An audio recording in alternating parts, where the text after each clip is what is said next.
shit. But now we just get a solid shit to start us off there. I heard the click after. I said it. I think we're good. Hello, everybody, and welcome. I think we've just found our new game for streams in the future. Hi, everybody. Closest to start time without ending up on the recording. Yeah, exactly. Welcome back to the Chocolatiers. My name is D. Gosh, it has been an exciting couple of weeks. Happy Halloween. Happy week after Halloween. Happy last week as well. And now we're finally back. That was happened as well. There was a birthday. Yeah, there was aging. Yeah, crazy. It's hard to believe that we're back playing Dungeons and Dragons. It's so exciting.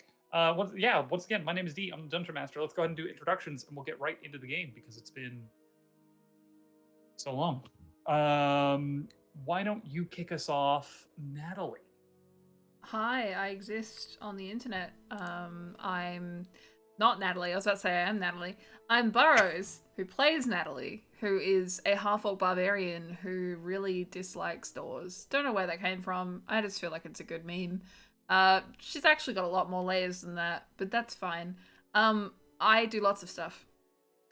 Take it away, next person. Hand off.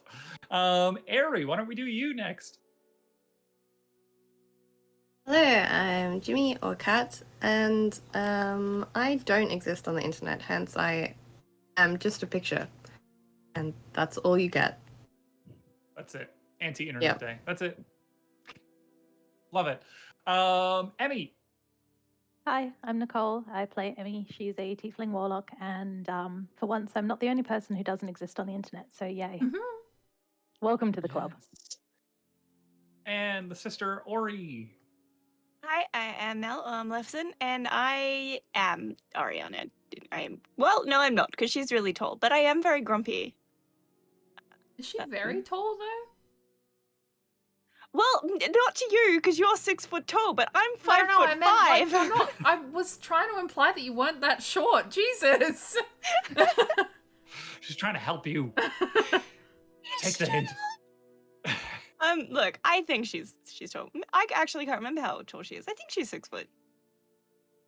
I always picture her as being very imposing, but that's mostly the armor. I thought it was more the horns. Oh yeah, the horns. Oh yeah, that's not including the horns and the armor. Yeah, 6 foot from the full, top of the head. And yeah. Are we talking like book on the noggin or what?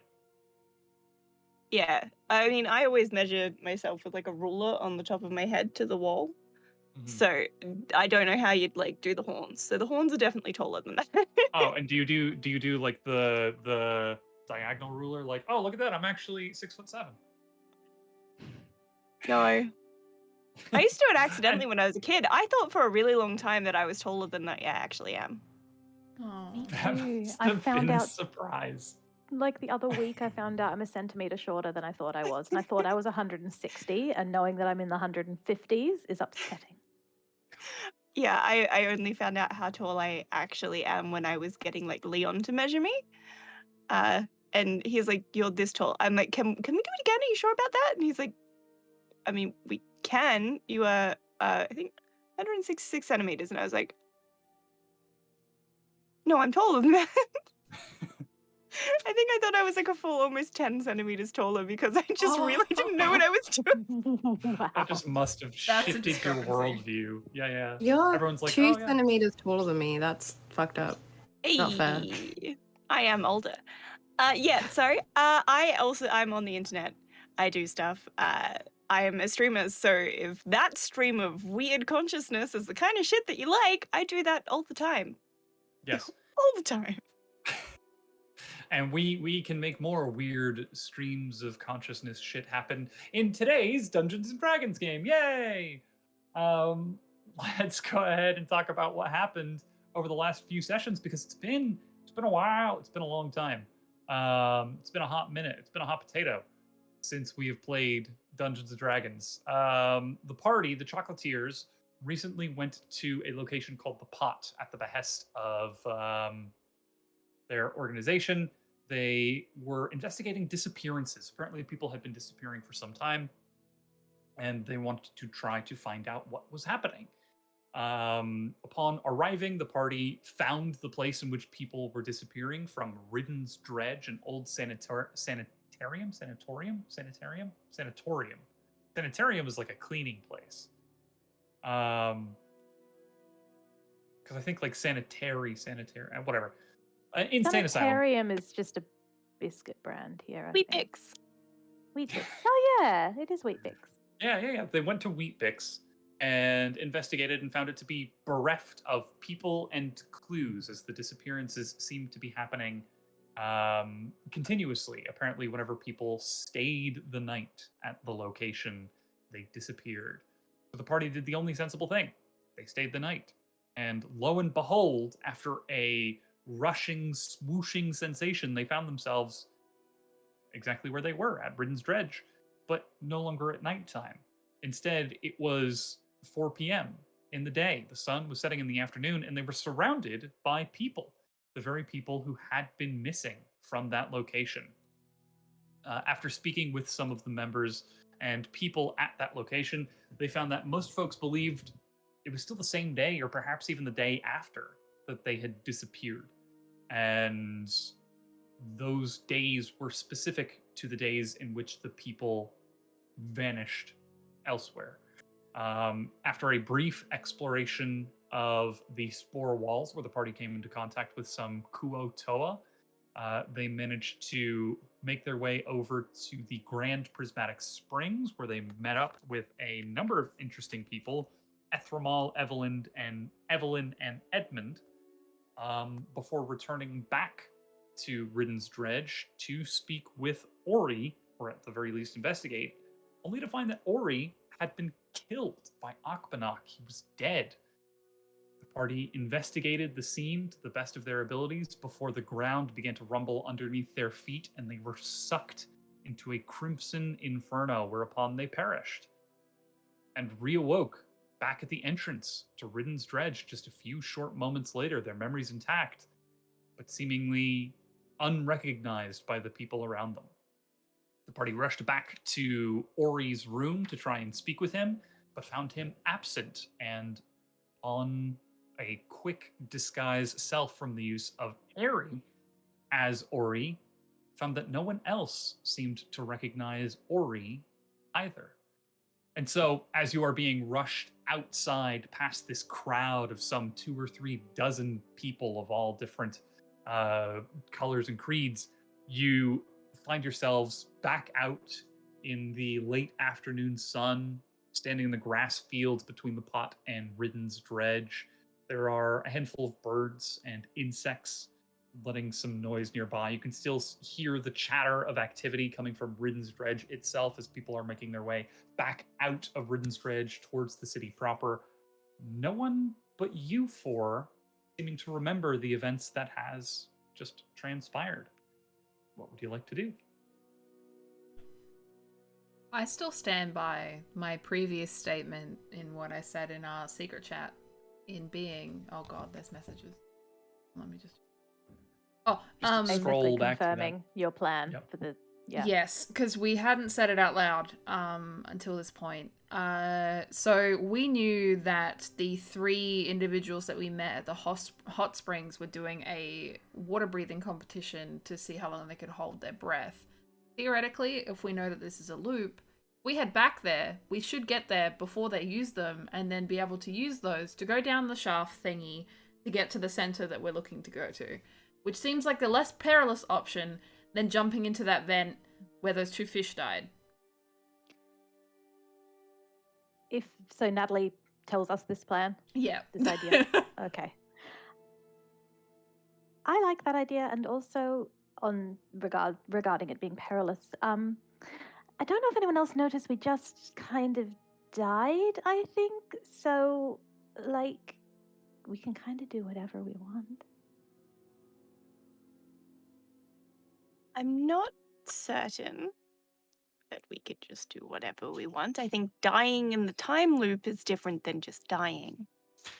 Also, we know plenty of people here who have been here for only 3 days and still remember nothing. there's there's a very big likelihood that if we don't do what we need to do right now, we will start forgetting things. I mean, those are both good points. Is there Now I'm anything scared again. particularly that you're wanting to do? Well, not now. Now I'm scared that I'm going to die or forget everything. Well, can we go back when we get back? Is there something that we can do together? We might never come back to this town. There's no reason we can't go around and play some kind of practical joke on everyone before we leave. I'm gonna be saying this as I am like walking towards where Okay. we're going. Yeah. Yeah, okay, towards the we'll be on our GPS, way. Yeah. Well, I mean, if I think of anything, I'll let you know. Keep it in mind. Ow. You all right? Yeah, I just punched my desk. Ow. Yeah, maybe don't do that. I will not do it again. Yeah. Oriana punches her armor angrily. Well, Or no, maybe not. actually, Oriana might have punched a desk because we went back into Ori's room looking for the clue that I found in the desk, and there was no clue in the desk. So Oriana canonically punched the desk before we left. Oh, actually, if we're all like, it's just us and we're walking together now, at some point I'm going to ask, like, do I have to stay like looking like this? Like, in case somebody sees us?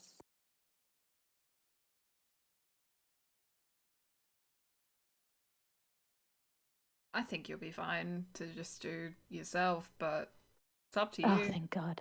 Now I'm gonna like shake it off and flick my beautiful long blonde hair. Have a Dramatic. Pantene moment. Unnecessary, but dramatic. Yeah, I just want to say, I don't know if Discord did this for anyone else, but like the frame stuttered as you actually shook your hair, and it did like no. slow-mo shake. We'll have to check the VOD for that and see if that's a clippable moment. But yeah, you drop the disguise.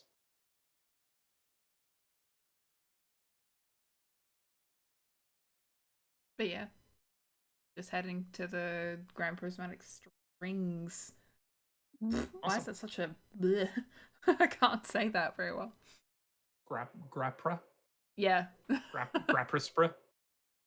And like, hopefully they spent their, out of character, hopefully they spent their entire day there and we don't have to go find them wherever they are. Well, we can always wait there. We know it's going to be there and we know that's where we need to end up, so we also know where they're staying.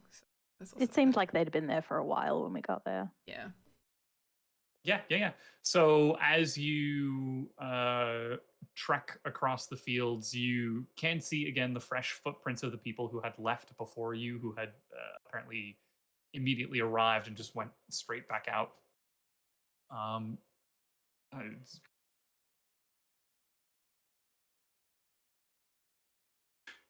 Sorry, I'm going to try to. Thank you.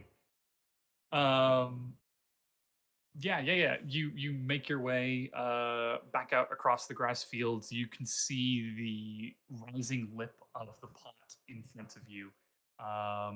The sort of warm vapors from the central spring rising up and creating this bit of discoloration into the air. And as you crest up the lip, you see already across on the opposite side of the crater those three individuals, Evelyn, Ethramal, and Edmund, with a bit of a head start, but they are making their way towards the Grand Prismatic Spring. You also see two shadowy figures ducking into the spore walls. Boys? But at least then we know that it's them. And, well, like, as in we know that they're still alive, even though they died. Yes, because they did not die. That's a really good point. They didn't die in the final cataclysmic event. They died beforehand. So them being back is a good sign. Very good sign.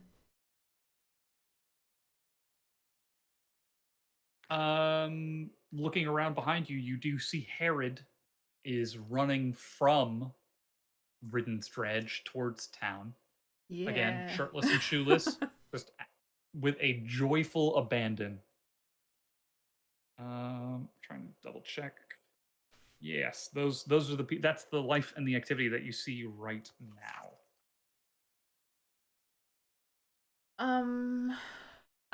When we see the people going off to the cave, I'll mention that to the party, that if they're alive, that's a good thing. Do we think that maybe it's one person gets erased every night or something like that? We'd have to stay another night to find out for sure, but That is a terrifying concept. Yes. I mean, it's been months that they've been here, right? But, well, I think up to a month, that's potentially 20, 30 people who have gone. I suppose. But we have seen some people that were missing for quite a long time. I mean, just statistically, it would be likely that if there was one person disappearing every night, like someone who's been here for, say, a month is not likely to be here still. Maybe it's got something to do with Okbanok. Hmm. I think that's probably not as strong a lead, though. We know that they had an antagonistic relationship with Aery. Yes. Yes, it would.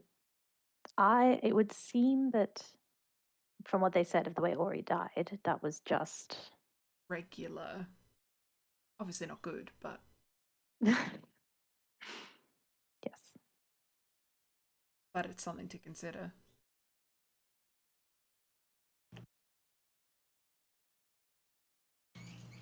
I feel like if people who we know died yesterday are back in the time loop and Ori is not, it was likely, in the very least, that Ok was influenced to remove them from the time loop. It could be, yeah. If It it could was also just be... ordinary antagonistic, if it was just ordinary violence, presumably they'd be back. There was always something special about Ori. Like they seemed to recognize they were in a time loop. They were in the crazy chanting, and maybe it's just something about Ori that when they died, maybe The scribbly symbol that they'd put everywhere. It was like a repeating symbol, correct? It was like the Yes. same one over and over and over. Yep. I'm probably not the best person to do this, but I am also the person that like looked at it the most. Could I try and like put that on paper? Can I try and recreate that symbol? Yeah, I'd say so. Yeah, while like walking and talking, it's going to be a little bit more difficult. I But think I'm. you said that we were standing basically out the front of the Grand Prismatic Springs, though, right? And that we were waiting for the group. You guys were. So you were on the western lip of the crater. The Grand Prismatic Springs are on the eastern side, so you have to cross the pot to the other side of the crater and then go down. We're right at the start. Right. From the MS Paint map. Yep. Yeah.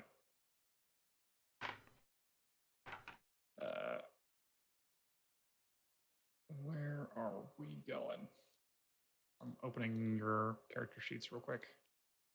Oh, for all intents and purposes, when you died, that was considered a long rest. So if you want to change any spells or anything like that, you're back at full health. You've got spells and spell slots and all that stuff. the eternal That's rest. good to know. We just skip sleeping and just get less hours in the day. I definitely thought that we were not going to get any long rests the whole time we were here. 8-hour window. Choose wisely. No, yeah, you it's basically a long rest. You can do like spells and stuff. Cool. Yeah, so I would say you can make a history check, Okay. and that will kind of be like a rough representation of how well you draw the symbol. Okay. My history's not bad, actually. What dice do I trust? This one with the little skull in it is either going to be very good or very bad. or like perfectly Middling. average. 13 plus 5. 18, yeah, 18. 18 is pretty good.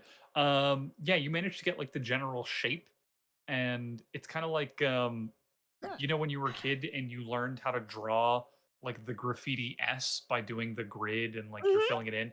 You like you get the general shape, but for somebody doing it for the first time, you're like, okay, this line is kind of wrong, but you know what it is. Like you have a representation of it. Yeah, I'm going to keep that for just saying it out loud so somebody can remind me if I forget. I would like to, when we eventually get back to the place, show it to Dr. What's his face, because I forgot. Forget his name. But yeah, now that we have Quinn? like something physical. Quinn Woodleaf. Quinn. Yeah. I think I said this earlier. My brain was like, Quinn. Their name's going to be Harley Quinn because, haha, nerds. And so I was trying to think of the name, and I was like, is it Dr. Harley? It's close. But I'm also just going to say to the party, if we could keep a lookout for this, literally anywhere. I feel like that will be a clue if it shows up, especially since Ori is gone. And I'm going to stick it in my pocket. Awesome. So you're continuing on to the GPS? The Grand Prismatic Spring. You make your way then across the crater, rising back up onto the other lip. And by the time that you make it up to the other lip of the crater, looking down, you can see the sun has dipped a little bit lower. The hills off in the distance are sort of steeped in shade. But the springs ahead in front of you are actually letting out like a good amount of light. They are catching and absorbing light, creating this very lucid, clear pool of water in front of you. And you can see those three figures already have set up sort of a rough camp around those edges. Behind you, on the opposite edge of the crater, you can see Baldo, the halfling, who I believe you guys have already met. He seems to be heading towards Tengboche Monastery. And I'm going to double check everybody's movements. Yes, you see with him someone whom you don't recognize, who you saw back at Ridden's Dredge, but haven't had the opportunity to meet in person yet.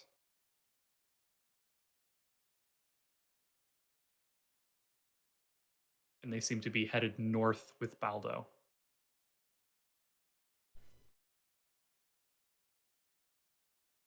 Is that worth? What do they look like? So they are half elven, sort of tall. They seem to have, from this distance, it's kind of hard to say, but they seem to have like an impatient energy to them. And they from this distance, you can see that they're holding something in their hands. Patience. That's so intriguing. But I don't think we can just run off every time we see something else interesting.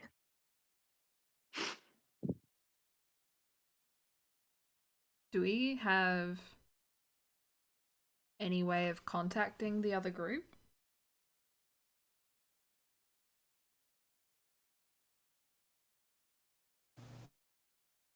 I'm guessing that's a no. Sorry, the other group. Which other group? Oh, the three down at the spring? Yeah, I was wondering if we had a spell, like a message spell or something. Yeah. We also need to figure out, okay, we would like to obtain their water breathing potions, but are we going to try to like nick them, or are we just going to walk up and be like, hey, can we have those? I mean, we have Hey, you don't remember telling us about this, but you have some stuff that we want. Or yeah, are we but going to go through the whole like, we do- told them in the end last time, didn't we, that We they were did. stuck in a time loop? And they took it pretty well. And we also left the Aery inscription on the rock because I can't remember why. It was a very amusing conversation though. And we can just tell them exactly what they plan to do today. I Which feel like I'm sure that'll will go help. down pretty well. They Mm. seemed to be open to the idea last time. It's more that we need to stop them from taking the potion rather than anything. Yeah. How far away would they be, do you reckon? About a 10-minute walk. Because you have to head down the crater and head over a small distance towards the spring. I mean, it's also very quiet. Are you going to yell at them from the top? Yeah, I sure am. I was actually going to speak with Eminence. Eminence, you can make things louder, yeah? Oh, yes. How do you feel about making my yell a little louder? Oh, yes. All right. What's one of their names? Evelyn? I reckon Ethramol is our one to go for, though. I would like to, with Eminence's assistance. What, sorry? Yeah. I'll do a completely unnecessary flourish. Yeah. Thaumaturgy. Yeah, so Evelyn was the wood elf, Ethramal was the dwarf, Mhm. and Edmund was the dragonborn. Edmund was the dragonborn that was very done with their shit. But I also just realized they all have E names. But anyway, that's not the point. Ethramol, though, was the kind of cocky one, more so than Evelyn. So, with Eminence's assistance, I would like to yell out, Ethramol, I challenge you, come meet us at something that's north. Fuck, I don't know, something that's north. Stop where you are? I don't know. I don't have anything else to say. The Ethramol, I challenge you, stop where you are. And that's all I got. You could have chosen something slightly less aggressive. I thought that would work. No, I like this. Make a persuasion check with disadvantage. Wait, but okay, we have some layers here. Yeah. I need to yell it loudly. Uh-huh. Because is that a better check than rolling a persuasion? Being louder? Well, because I need Are you to make sure that it's heard, right? Well, you were having the what is the spell? Thaumaturgy? Make it louder for you? You saying this an automatic success? I'm really just trying to talk my way out of not having to do a persuasion check. Yeah, no, it's going to be persuasion. Yikes. I don't even have good what would you reckon it as?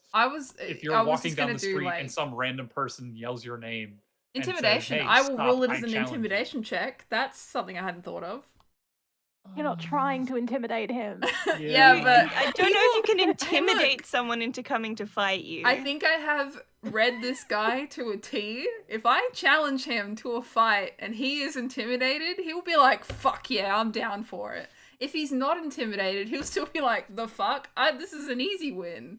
I think I've read him correctly. I'll flip a D2. Heads is intimidation, and heads is eyeball. Heads is the eyeball. Intimidation. Give me an intimidation check with disadvantage. All right, sure. I just rolled it twice. Actually, yeah. You know what? Forget the disadvantage. Just take the first one. Oh, it didn't actually roll the second one anyway. So apparently that's 12. So 12. Wasn't gonna ask for much. I already have a +4.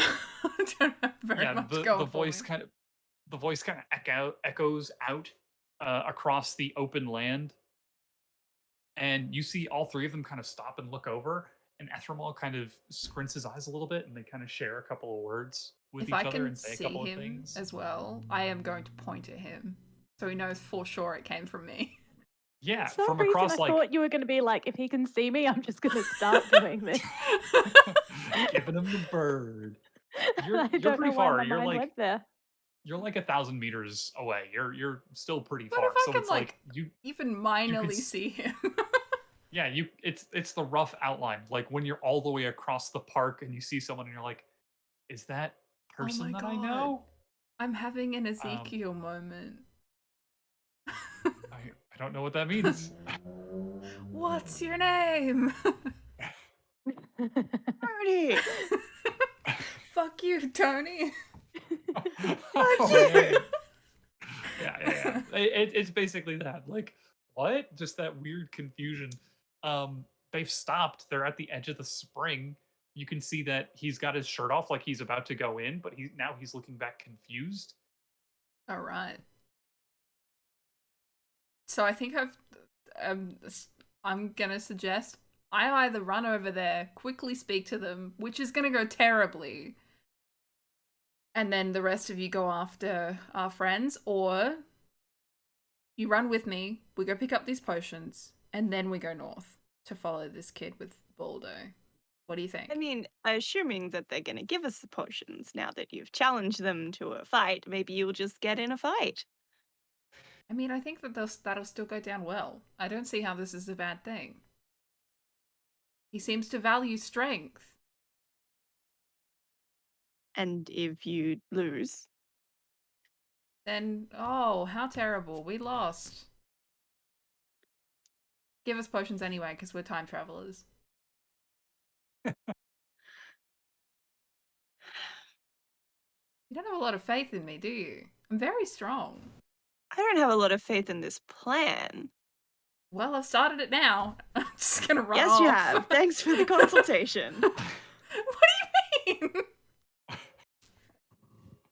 I remember a time before Natalie made all of our plans. I feel like I had a lot more of an idea of what was going on then. I don't understand why this is not clear. Is That's anybody else possibly going, or in is Natalie character. just going solo? I will start sprinting. I've got probably more athletics than everyone else does, but I mean, if she's sprinting down there, I'm going to start following her, but like at a speed walky kind of pace. I'm not sprinting for anyone. How far does Misty Step go? Because I feel like Yeah. that's 30 something feet, that isn't Aery it? will 100? consider doing, and I think you can take Oh. one person, and if Eminence has already run.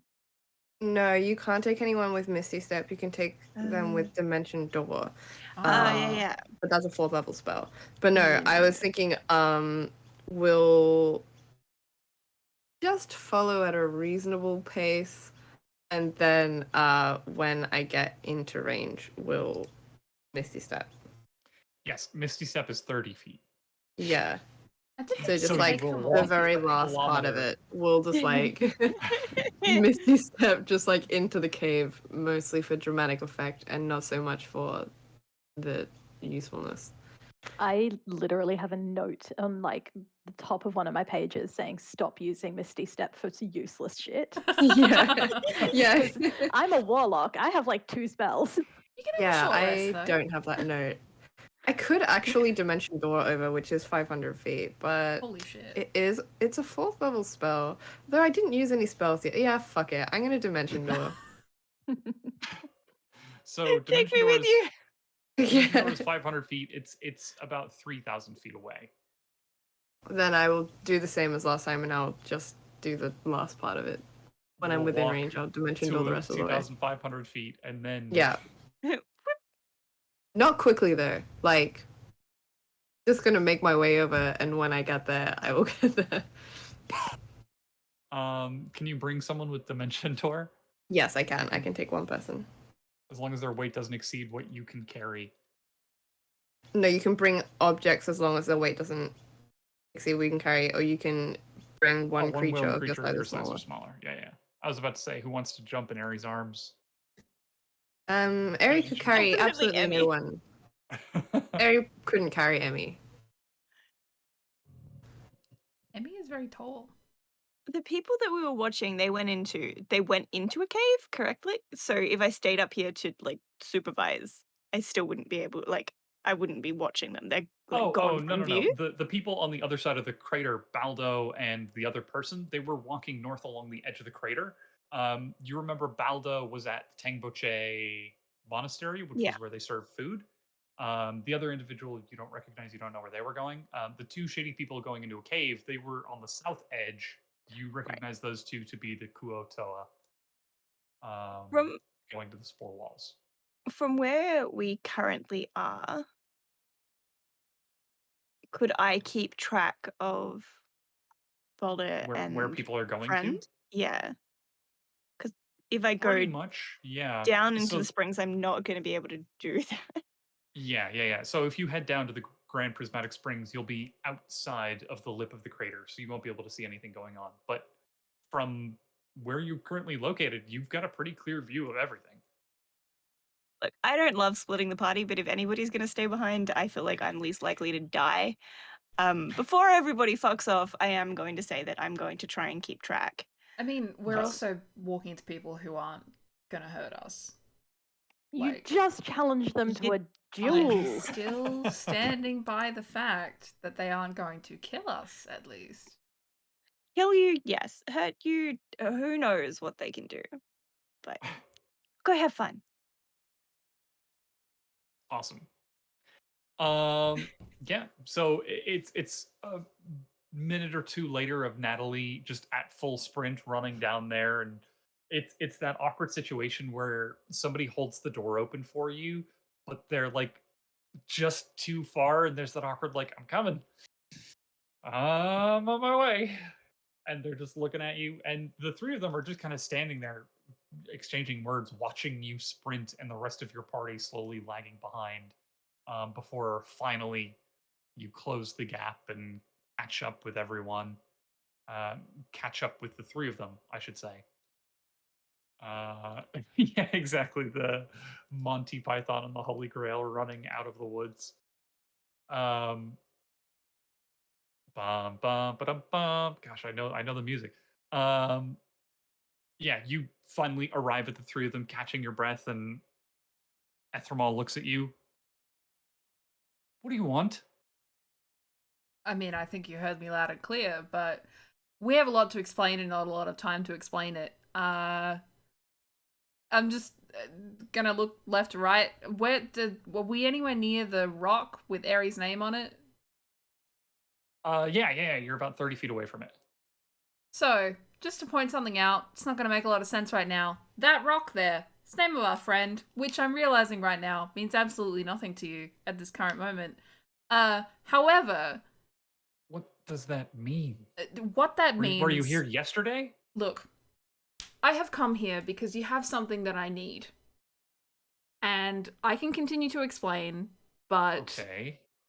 how about you give I mean, me the 2 potions of fire of water breathing that you have on your person in exchange for a game.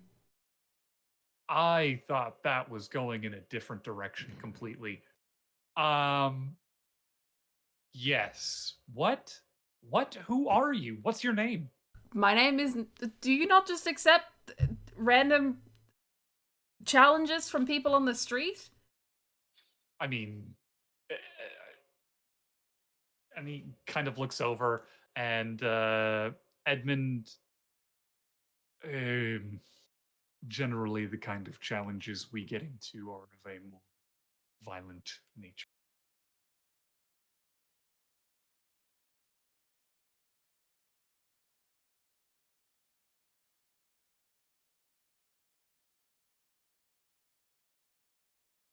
I like to imagine Aery and Eminence are both just like approaching at a leisurely pace, just watching this all go down. Like, oh God, what? Like seeing the reactions on their face as you speak.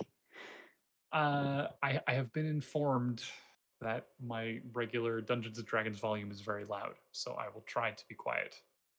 Sure. So I will crank things down and get the mic a little closer.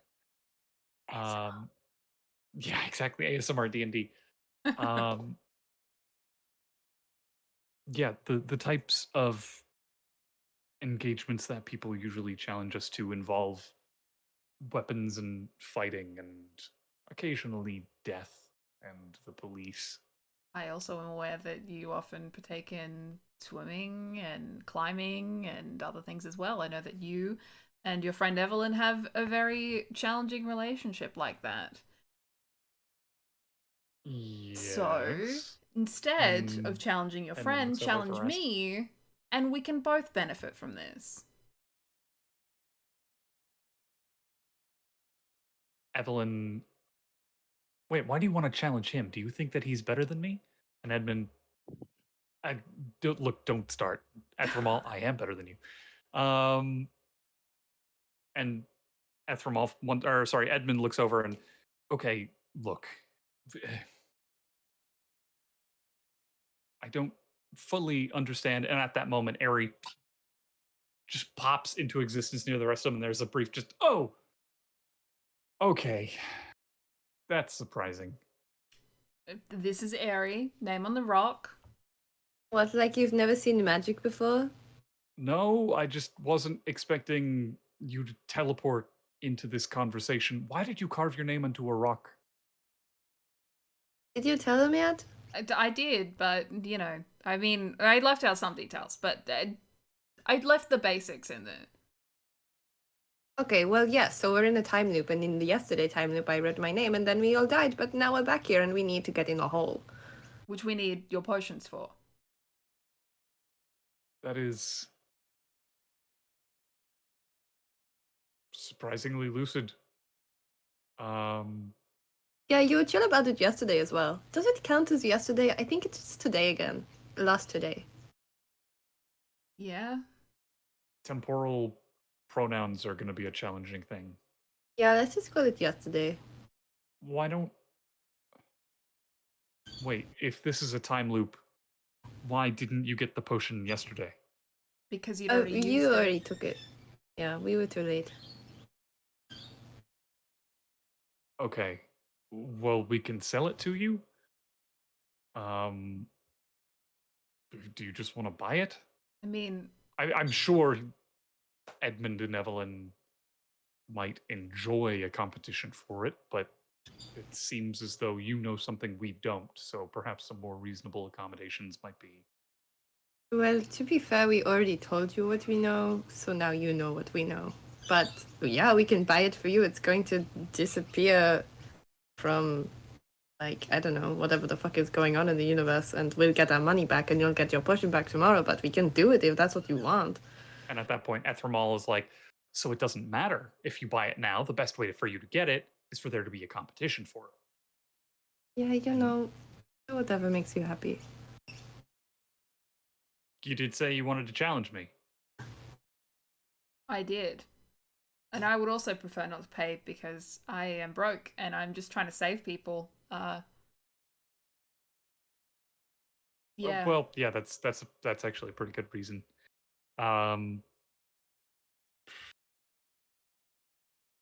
You look pretty strong. Arm wrestling? Sure.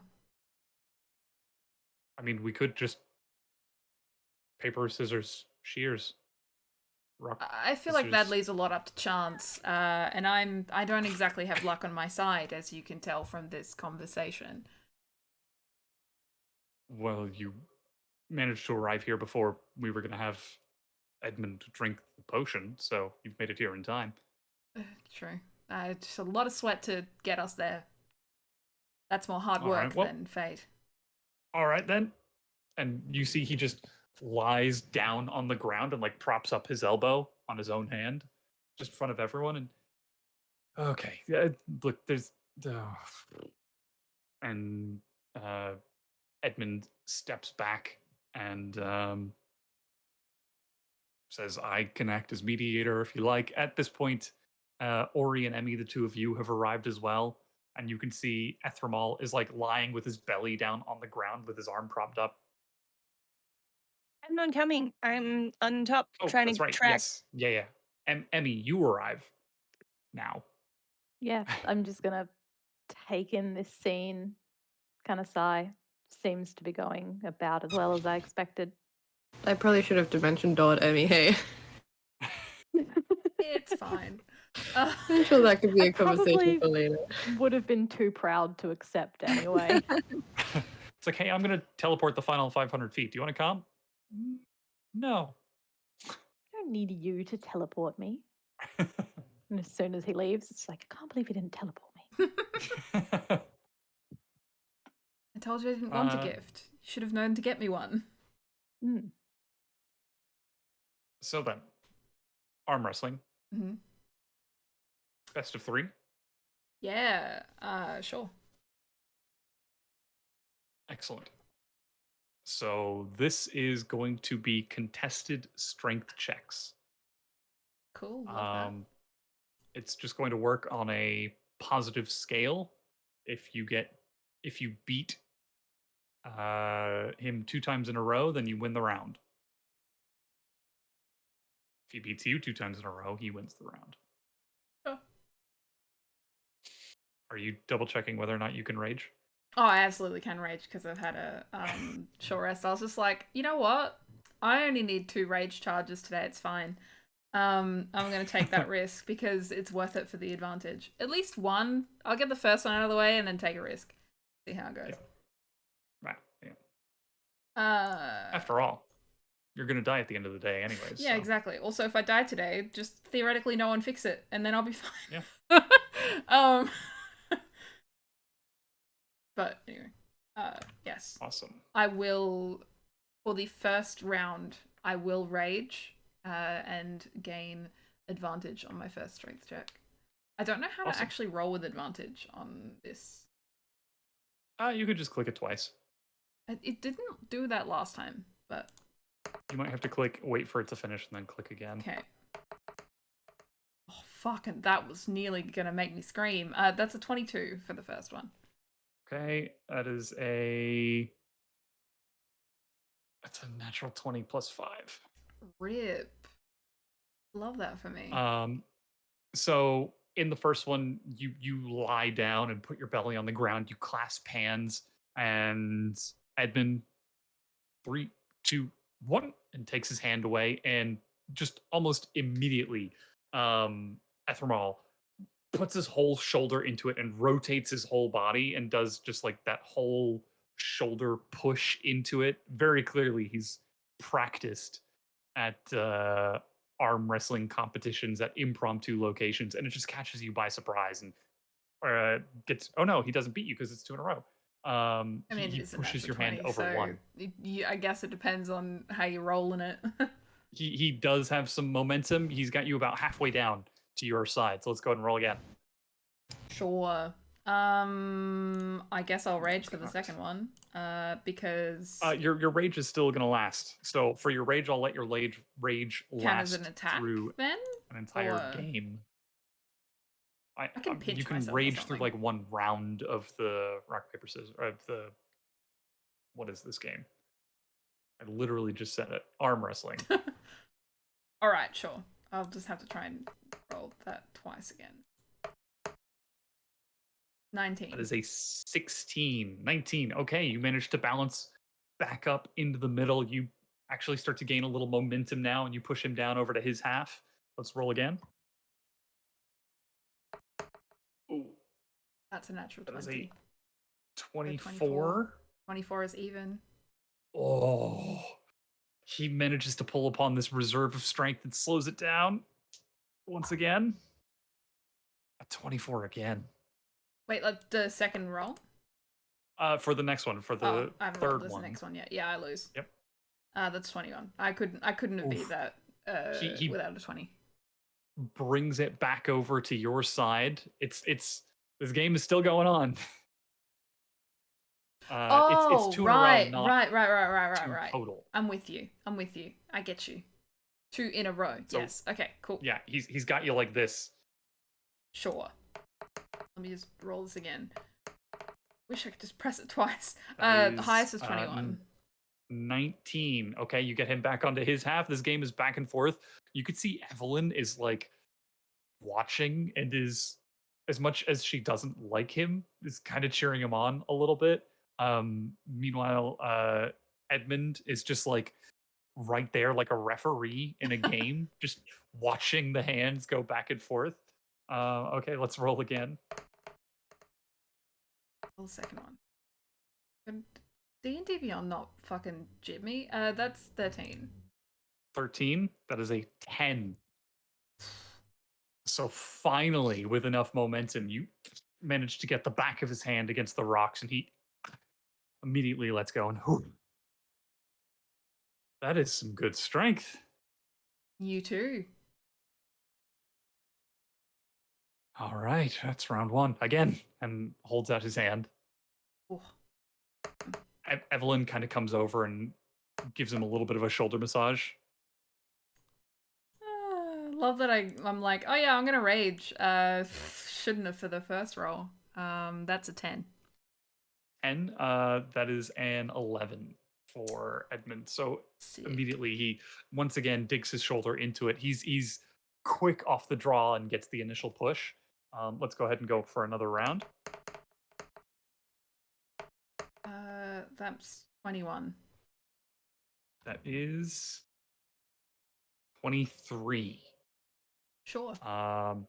Yeah, 18 and an 18.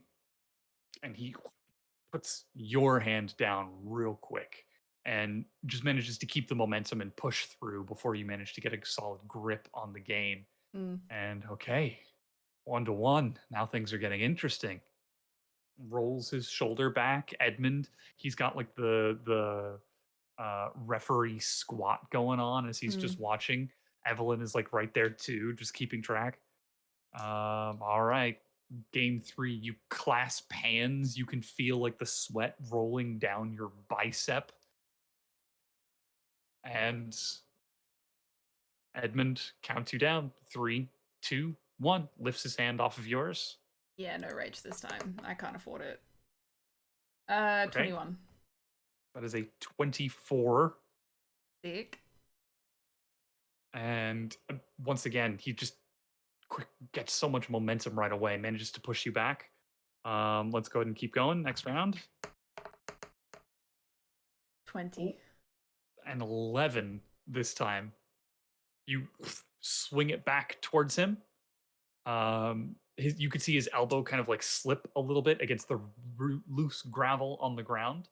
Let's go ahead and go for the next one. 17? 15. 15. He pushes you back, balances it out. The constant back and forth as you keep swinging your arms back over and over. I am out. That is a natural 1. And with a natural 1, your own elbow slips out as the back of your hand smashes into the ground, and immediately Ethramal just erupts upward. Just jumps up and starts jumping around. Evelyn's kind of cheering him on a little bit too, and Edmund, that was very impressive. It very was a well good done. challenge, to be And fair. Ethramal comes back over and is like, yeah, if you ever want to do that again, we will absolutely do that again. That was very compelling. Yes. Yes. Nice. And Edmund kind of I think as a consolation prize, at the very least, we can give you one of these. I would reaches into his bag and pulls out a potion, and Ethramal looks over. Hold on. She lost. And Edmund looks back. Yes, but if we are in a time loop, then we'll have these back tomorrow and it won't matter. And Ethramal,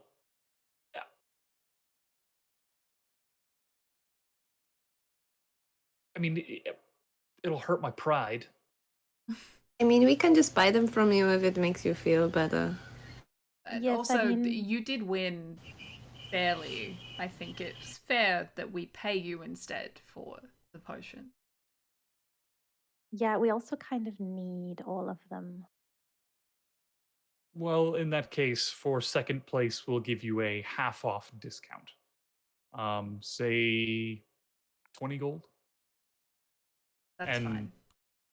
Ethramal, 20 gold. We got those for 250 for the pair. Oh my god, we better be in a time loop.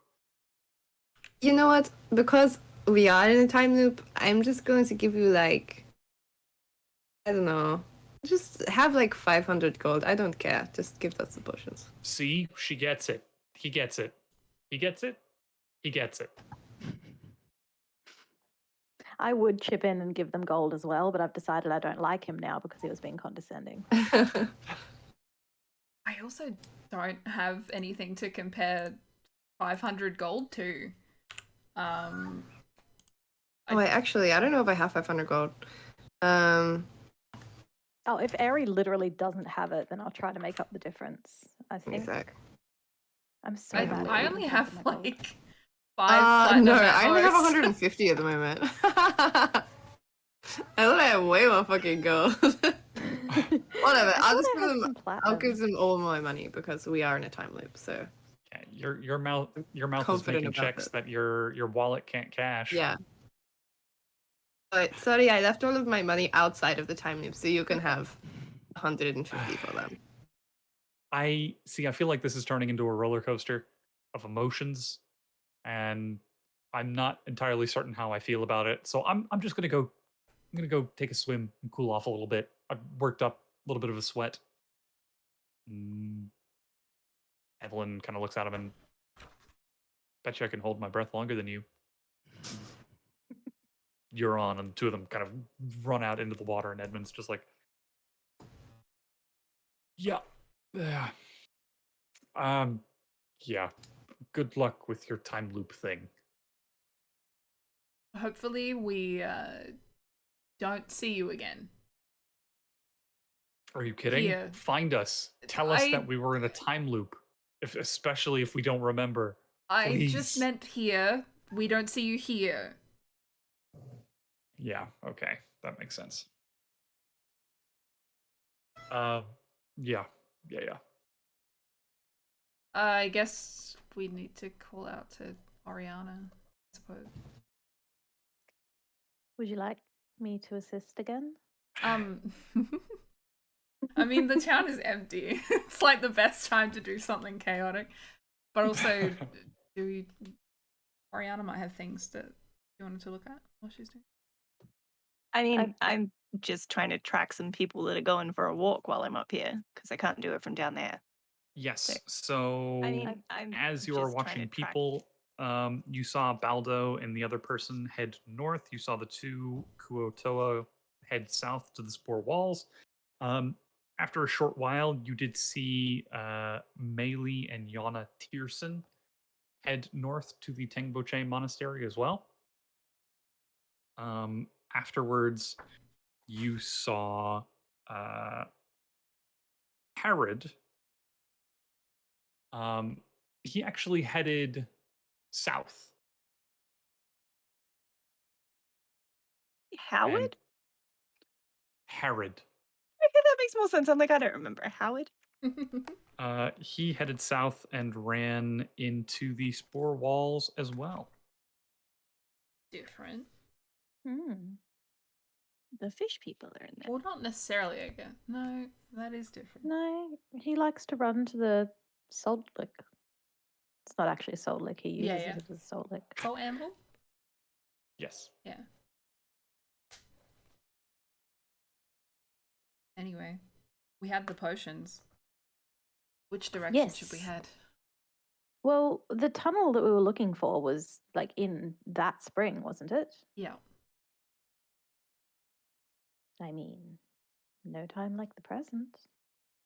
And we know that we're going down there to look for this central area that we feel is going to provide some kind of insight. Well, we're looking for whatever the fish people were interested in. Which we assume is because of their servient nature, that that's where their person is, right? Whatever they are subservient to is probably down there, yes, if they were that desperate to get to it. All right, as long as we're all on the same page. Should we call Ori? We should call Ori. What do I say? You seemed to nail it the first time. I'll let you choose.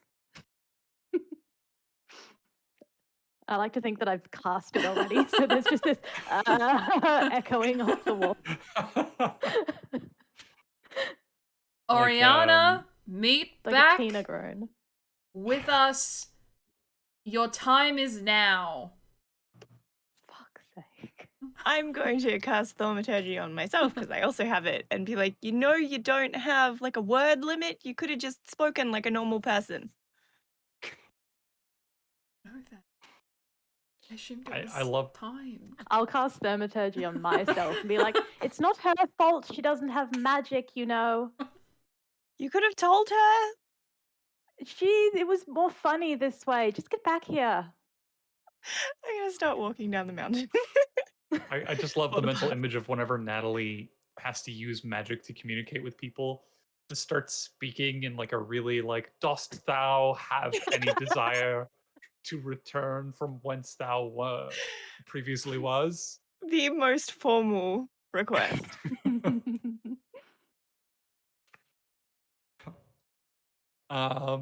Yeah, and once again, three of you stand there as the Monty Python music plays, and slowly Oriana walks down the edge of the crater to meet up with the rest of you. And the four of you are assembled at the foot of the Grand Prismatic Spring. Well, time to go swimming, I suppose. Who out of us would be the least good at swimming? I'm just gonna look at Absolutely Ori. Yeah. Oriana knows that she's the worst, but when Emmy looks at her, she's kind of just a little glare, like, We do need. Just gonna do the like up and down kind of like, you know, looking at the full suit of armor that she currently has on. even if I take the armor off, I have a 0 to athletics and a -1 to acrobatics. I think it's actually based on Constitution. Well, the thing is that you probably want both, right? Like, because you need to So- actually be able to swim, but also a high constitution is going to mean you can breathe longer. Yeah. So So it is a potion of water breathing. You can breathe underwater for 1 hour after drinking this potion. Yeah, it's the physical swimming part that. yes, but we Not also great at. have 4 people, Yes. so we can only choose Your- 2 people to have it. Yes, your We're not speed all while going in swimming. there, are we?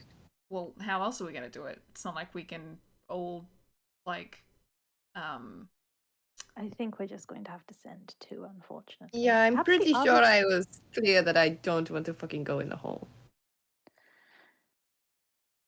I am gonna be like kind of like looking at Ori as I say this because I realize we just made her climb all the way down to us. I suppose that the 2 who don't go in the hole are probably going to go up to the spore wall and try to meet us from the other direction.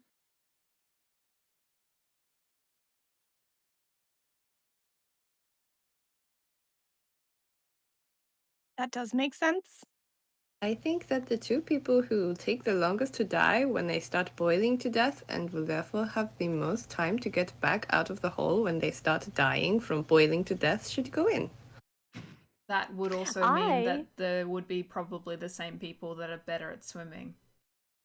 Would like to Unfortunately. point out that I'm resistant to fire, not heated water, which is sort of the opposite of fire, and also it's quite a small tunnel. You'd want the slimmest party member to go, surely.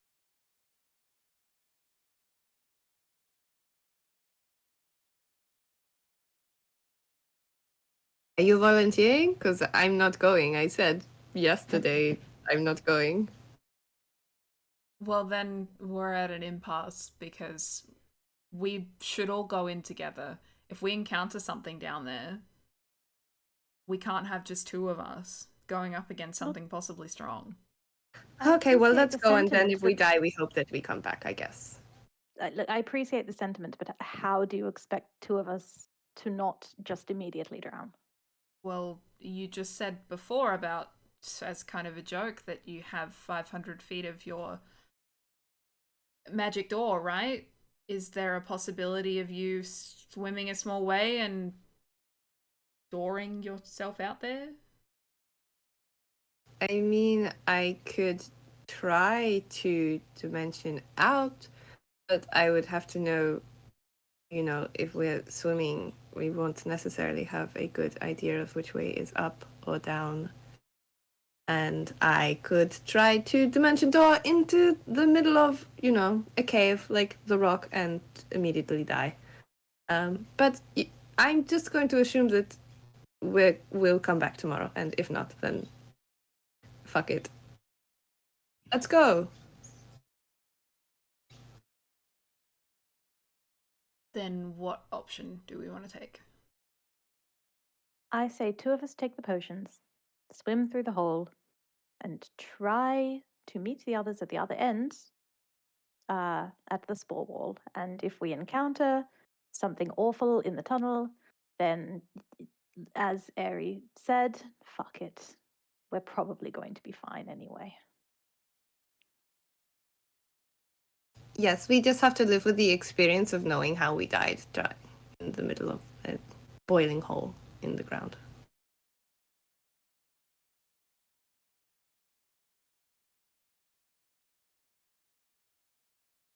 Neither sounds good. Yeah, what are we waiting for? Let's go.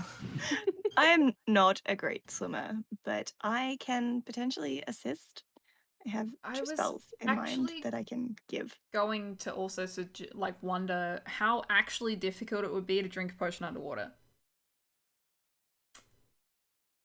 Like, I feel like it would be Pretty- hard, but like not Yeah. impossible, right? I mean, Surely we'd just drink it before we got in. yes. Have you seen a water bottle under pressure? I don't know. No. Yeah, I like on a assume they get plane. squished? Yeah. So if you have a water bottle and you go up in elevation, the pressure expands, and sometimes you have like a closed bottle that'll like pop when you go up in pressure. When you go down in pressure, it shrinks and gets smaller.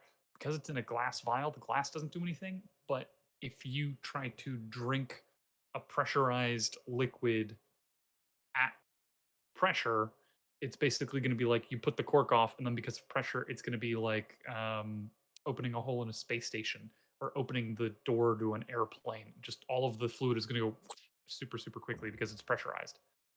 Fair enough.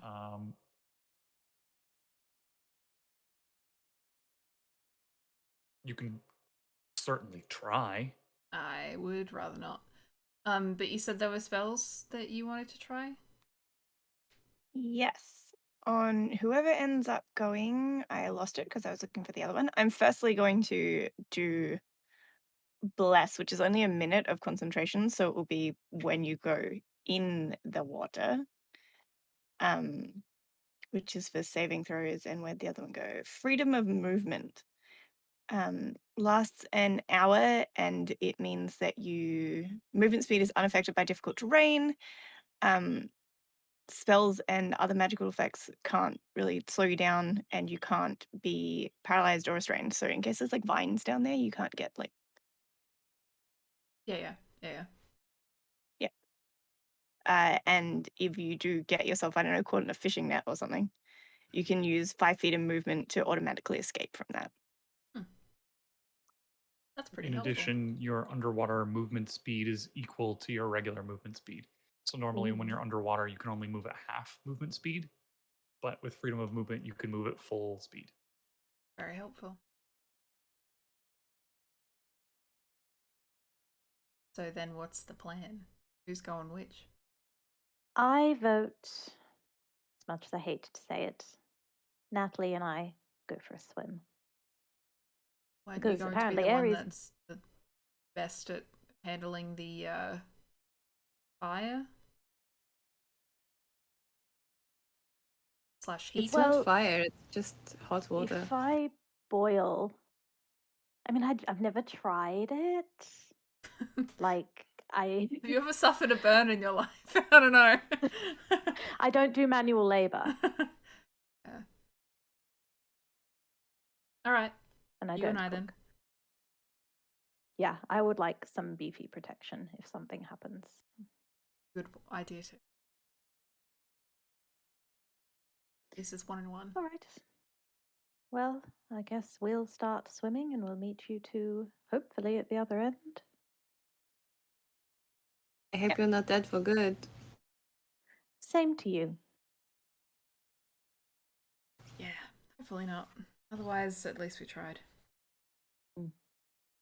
So, can you only cast freedom of movement on one of us? Nope. It's just going to take 2 spell slots. So I'm going to cast it on both. Okay.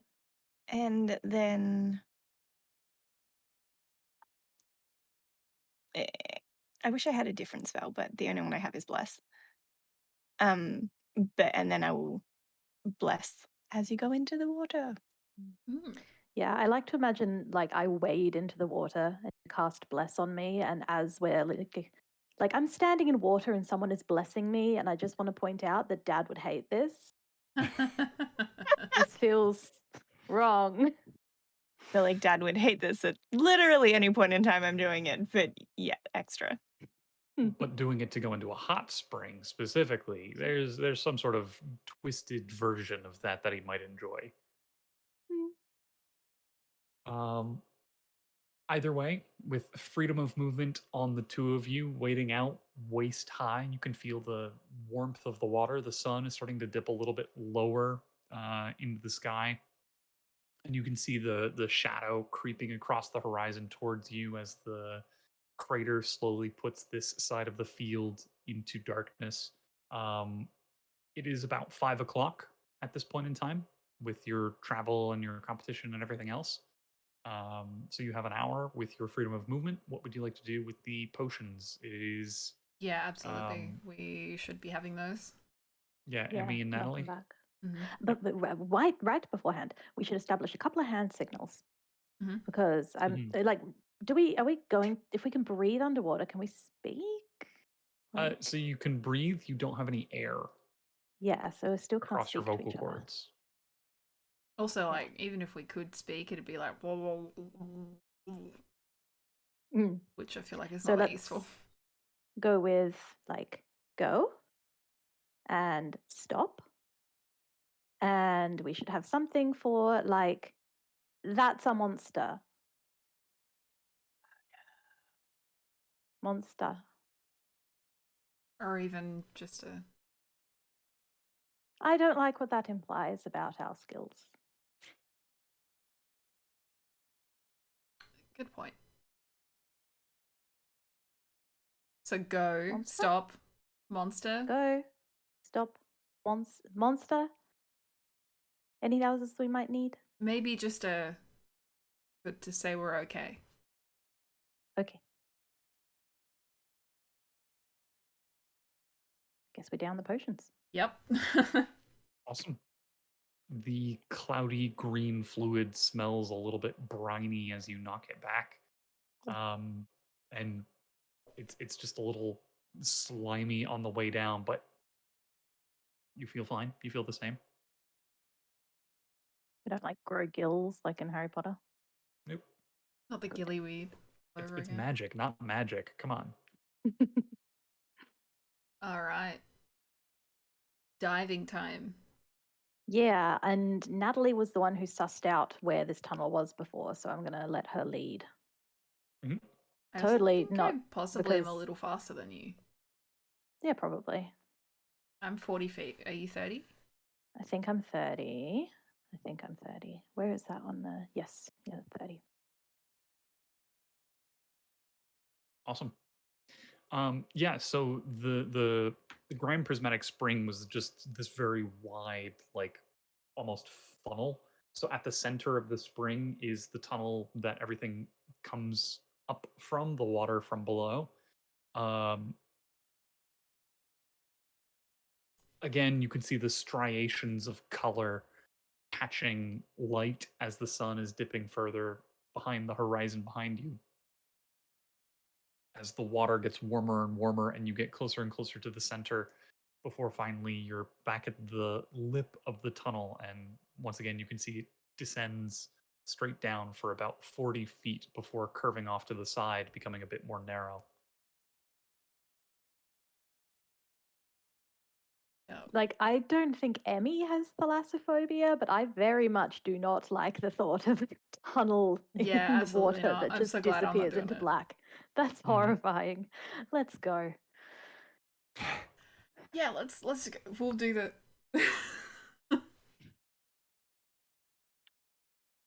Okay, and the two of you dive in, Natalie leading the way, Emmy right behind. And almost immediately, the temperature of the water hits you as this is the outlet to a spring.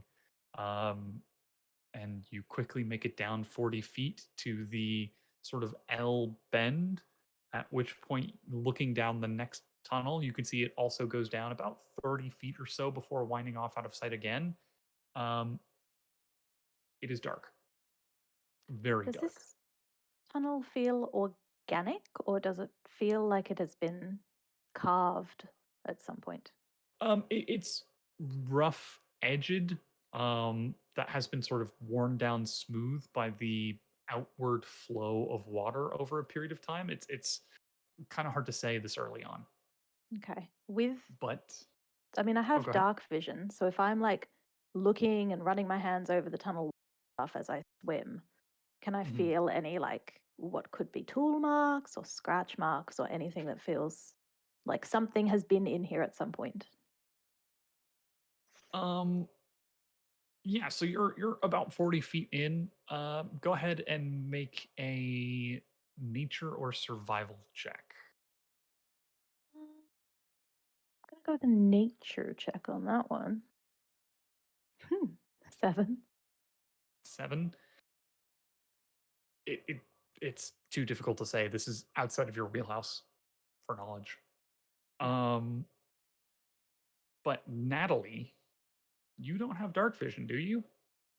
Yeah, I have now dark vision. You ask me this There every is time, and I dark do have vision dark party. vision. Do I swear? Who doesn't have dark vision? All of you have Nobody. dark vision.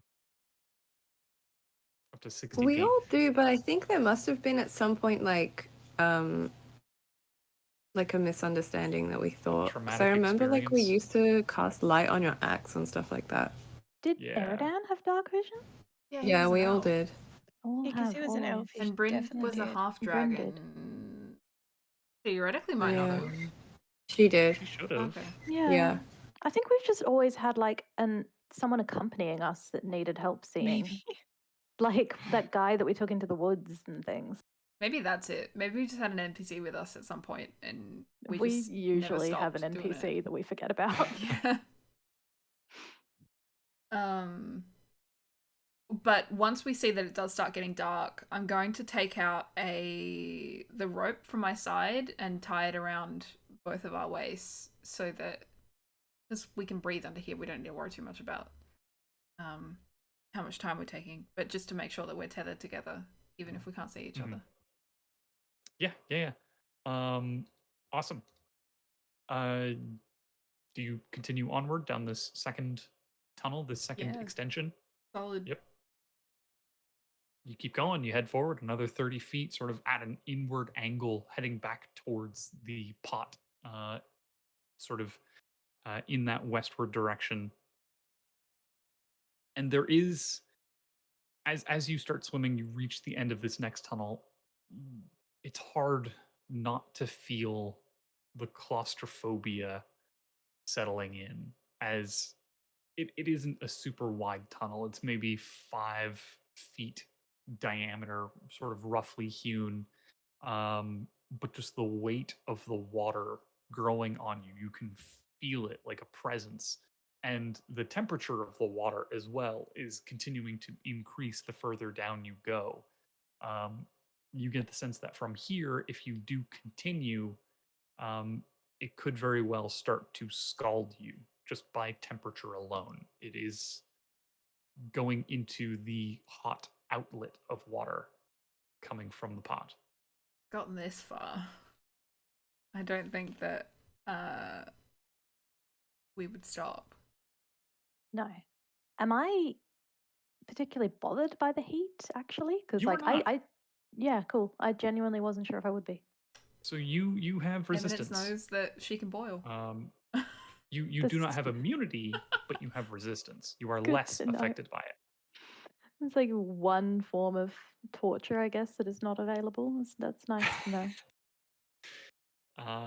Regardless, you reach the end of this tunnel, and at the end of this second 30-foot tunnel, you look in front of you and you see multiple paths branching out. Looks like a network of 3 or 4 different tunnels of different sizes, one very large through outlet tunnel, but also a number of smaller tunnels branching off, all sort of continuing in the same direction. Is there any that look like they're going, like they're leaning further down, if that makes sense? Like, They're all continuing down and Right. westward towards the pot. I'm gonna take a guess that we probably go in the middle one. Yeah. not? I mean, when Sure. in doubt, why not? Yeah. More likely to fall in Yeah. the middle of a fork rather than at the end of one. Yeah, you can feel water coming out of it, like the small gentle current, so you get the sense that at least there's some sort of outlet. And as you continue through this tunnel, um, you can see that it occasionally intersects with some of the other tunnels that kind of wind and create this uh, strange pattern throughout the rock in this unnatural shape that is almost labyrinthine as it continues to sort of wind and bend amongst all of these other tunnels. But committing to the center tunnel this round, it allows you to push through this mess of smaller tunnels that are almost like rotating around this central tube.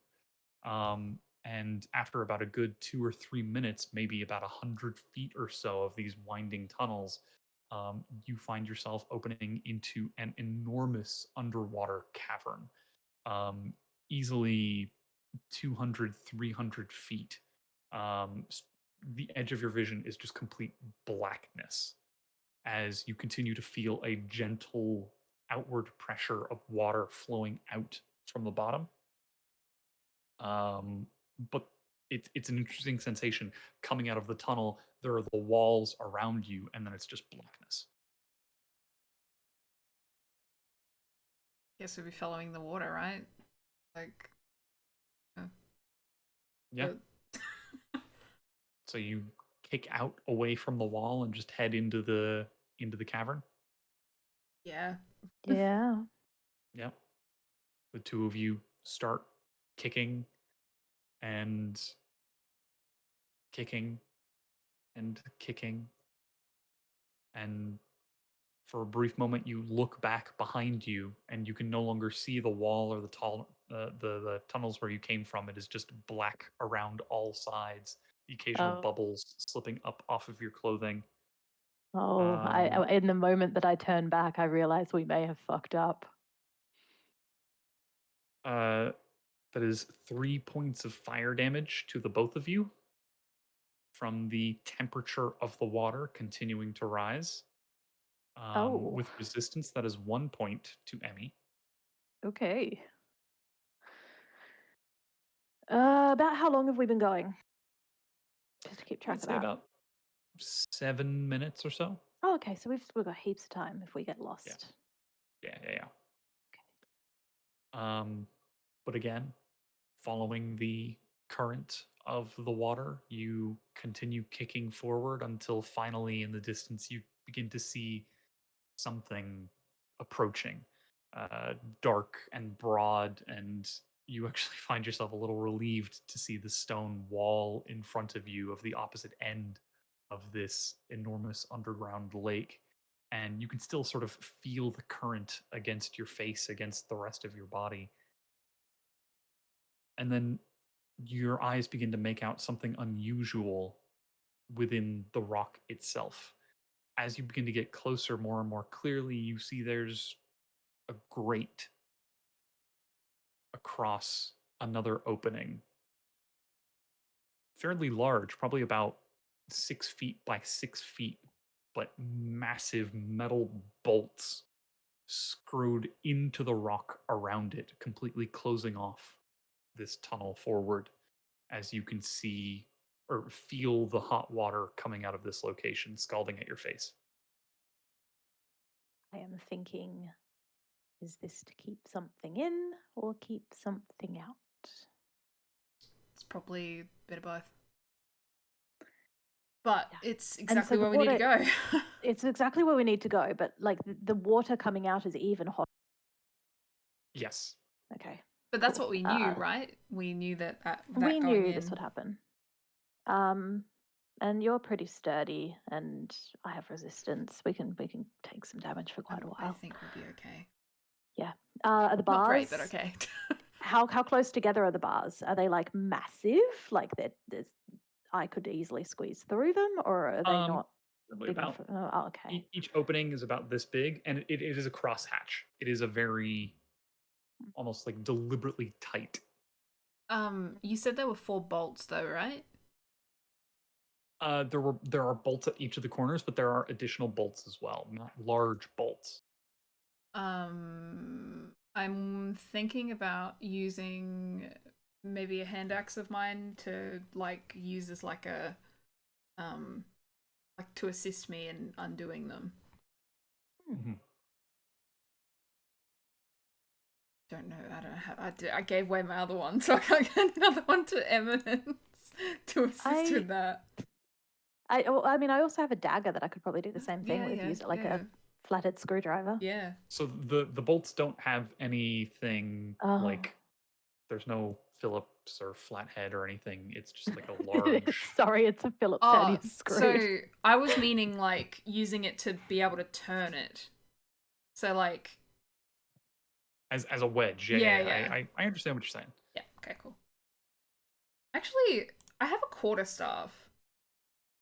That'd probably still kind of work if I can move it in the right kind of way. Do you reckon I could try to like Eldritch Blast them and see if I can just break them? I think I can't confirm with Nat whether she thinks that's a good idea, but I might motion to her to like move out of, so that if it like, I don't know how Eldritch Blast works. Does it bounce off the thing? I guess it's 6 foot though, If there's right? The opening. So you could theoretically attack one on the other side and I could just be on the other one. Yeah, like I just don't want you to be like in range of it, like refracts, you get hit. Yeah. And then I'll cast Eldritch Blast. Awesome. So you kind of kick back a little bit and fire. That's the underwater sound of casting Eldritch Blast. It's real intimidating. Yeah. Yeah, this bolt of energy flies forward towards you. Go ahead and make an attack to hit. There's an 11. 11 is a hit. Go ahead and roll damage.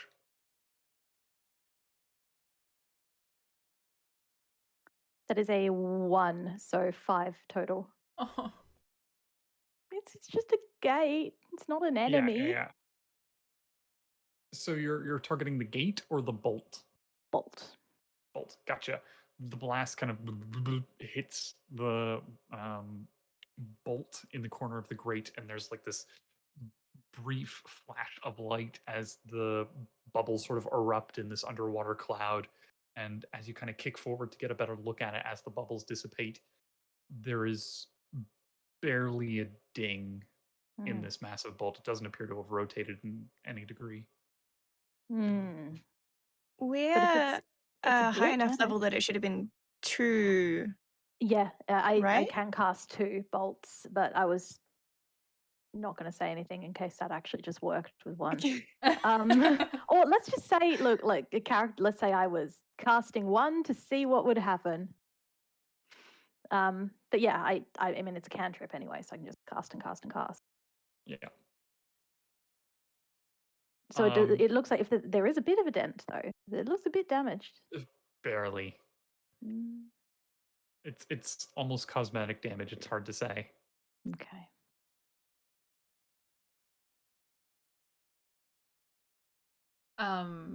Then when I attempt to try and pry it open, like going for one of the bolts, I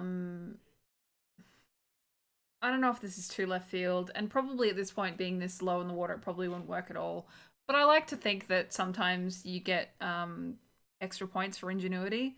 I have a tinderbox, which, or a torch, either one, which I feel like would come with some kind of oil. A lot of the oil would have been washed away because it's been in the water, but I'm hoping for like some oil residue that I can like just like smear onto the bolt as I'm trying to take it off. like in the threads. Yeah. Yeah. So the bolt head is flush with the grate. So you can't really get any oil in there, but I kind of see what you're saying. You Like have after, maybe like once it's like up a little more, so that to assist it out. Even I don't know. sure. Um, the thing is, it's still flush. You need to get that initial.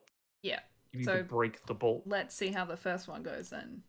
Hopefully, So I this don't is break it. with your hand axe Yes. or your quarterstaff. I was gonna go with my hand axe because I figure it's got like the angle is better for it rather than a So quarter. it's a staff. solid like bolt head like this big.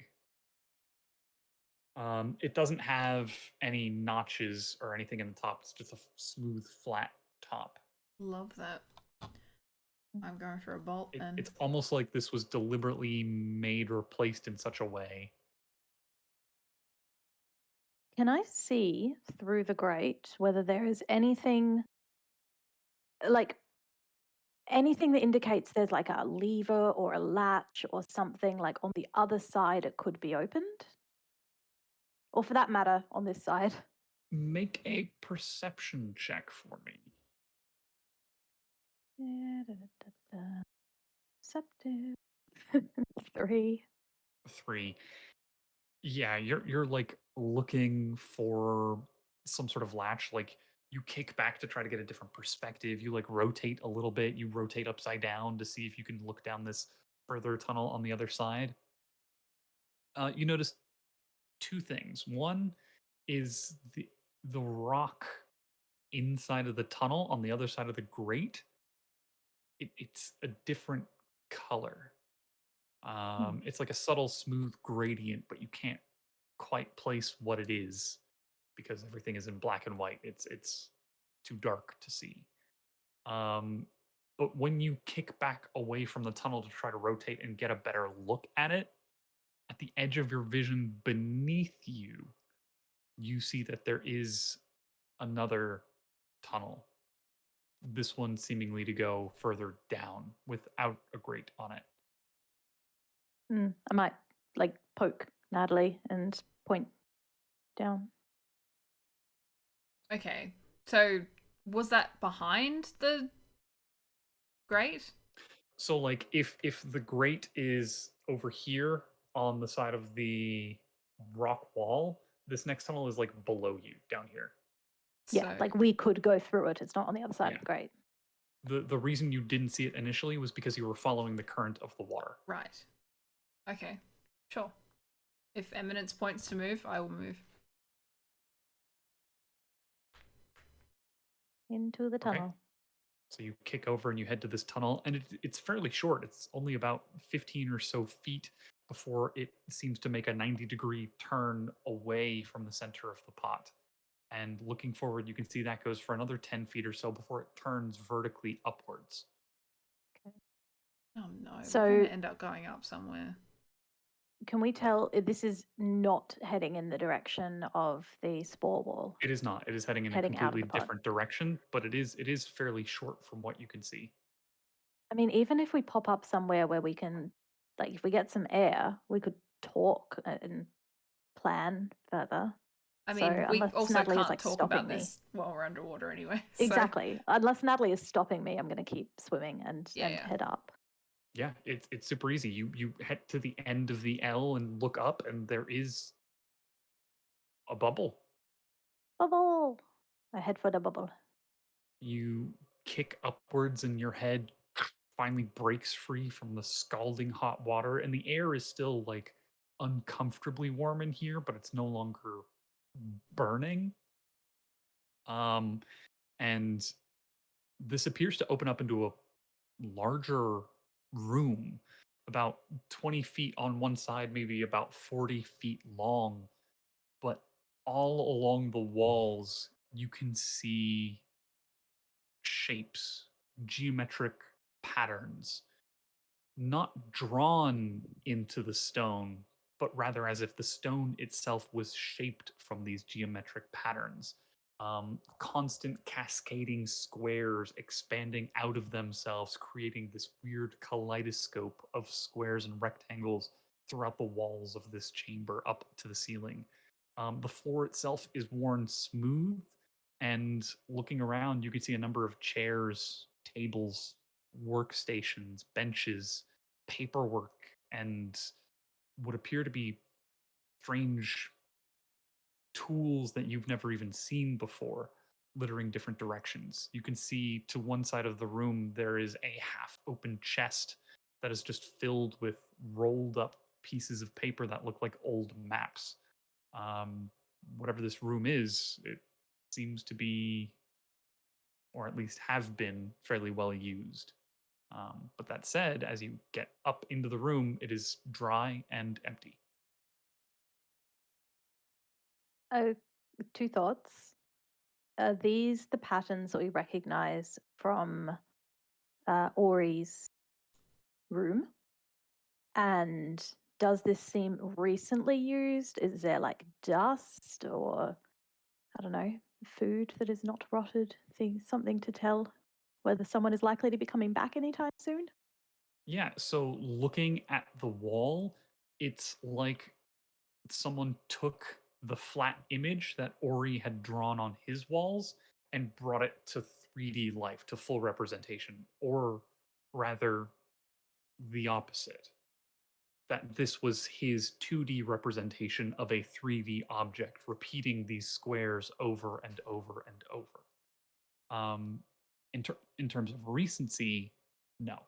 Uh, it appears to have been not seen use in quite some time. Um, Not that there is dust or dirt in the air or old or rotten food, it's just there is a staleness to everything. Despite the moisture in the air, the paper is dry and crisp and almost brittle.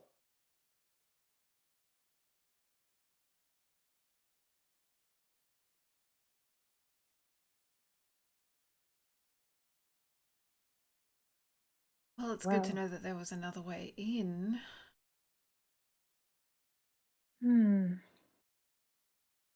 So, this is, I mean, you've noticed the patterns. This could be bad. I mean, we thought it was as much. It's just very disconcerting to see it in person. Hmm. I'm going to be pulling myself out of the water. Uh, I really want to investigate like the papers and stuff that are lying around, but I'm also like, I'm going to do that a bit. I'm just also aware that we have an hour and we have to save enough time to get back. Yeah. So with your time that you spent at the grate, it's probably been about 15 minutes. So you still probably got about 45 minutes to go. Yeah. Yeah. So, did we see places in to come in here though? Like, Aside from where you came into this room, it appears to be a dead end. Brand. Well, whatever uses this room, the tables and everything, they're all kind of like humanoid size and shape, like Yes. Yeah. to be used by a humanoid. So whatever uses this space is either able to do what we just did or teleport, I guess. That's a good point though. If this was like Kuotoa who were running in here, there'd be some kind of like residue left over in here. You said it was dry in here though. But Yep. in terms of the chairs, do they look like they're, or like even the tables or things like that, like are there scales there or anything like that that kind of suggests to us that it's aquatic creatures who are coming in here? Like they could still be humanoid, but They are sized for people your size. You do not see anything immediately that would suggest quota. You don't see any like scales or nets or harpoons or goggles or anything. For that note, you don't actually see too much at all. Um, in terms of like beyond the paper and the tools and sort of the chest of rolled up pages. It's strange. It almost strikes you as like a laboratory, for lack of a better word. There doesn't appear to be too much like personal or survival. Like this is a place where work is done.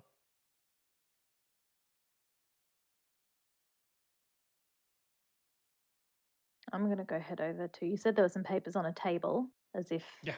they'd been used most frequently or most recently. I'm going to head over. Absolutely. Scattered across the top of the pages. The first thing that catches your attention is it is not in a language that you understand, but it is a language that you do recognize. This is very similar to the writing that Aery wrote on the note that you found in his desk. Any chance you can read this? I'm just going to look at her for a moment longer than what would be appropriate. God, you can't read. Just let it hang there for a second. I'm just going to glare a little. I'm just going to slowly put it back down. You never know. Is it written in Orcish? I can read that. It is not. See, you can read other. What you would have been mad at me if I'd assumed read a comic, can't read anything, right?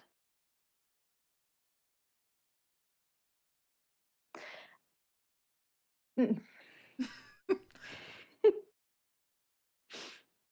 gonna do that. You know when people like they've accidentally done something offensive and their immediate reaction is to get angry about it. Yeah. It's like a defense mechanism. Screw you. I didn't mean to offend you. How dare you? I was doing the right thing. Yeah. It's not my fault I'm wrong. Yeah. We. Your offense has made me uncomfortable. This looks like Aery's writing, right? So It does. we knew that he had a habit of trying to go into these caverns. I guess this must have been where he spent a lot of his time. Yeah, that's a good point, actually. You say it, I recognize the language because it looks like what Aery wrote, but does it look like the same handwriting? Yes. Yeah. Same hand, same handwriting. If without understanding the language itself, it looks like almost a more complex version of the same language. Like going from simplified to traditional Mandarin. I guess also like if this was like his main like researchy type place, like he probably had most of his notes here and he was recreating them in the. Yeah, remember he was found covered in burn and with no memory of how he got here. This seems like he was working here for a long time. Something went wrong. Maybe he's not even aware now that something in the back of his mind is making him sadly look he's not familiar. aware of much at the moment. Was that a death joke, Natalie? I'm so proud of you. I regret that, but Don't. It was great. I like your train of thought.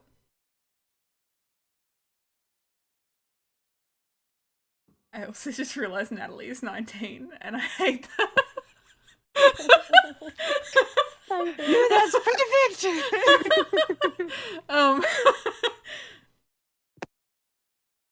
Anyway,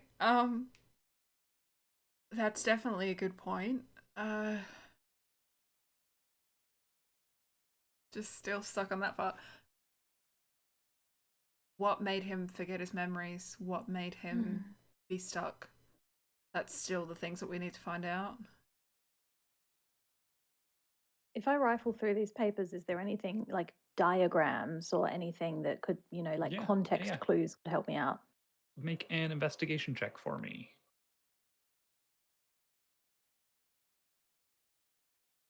I feel like I need to switch to like real dice because D&D Beyond is screwing me.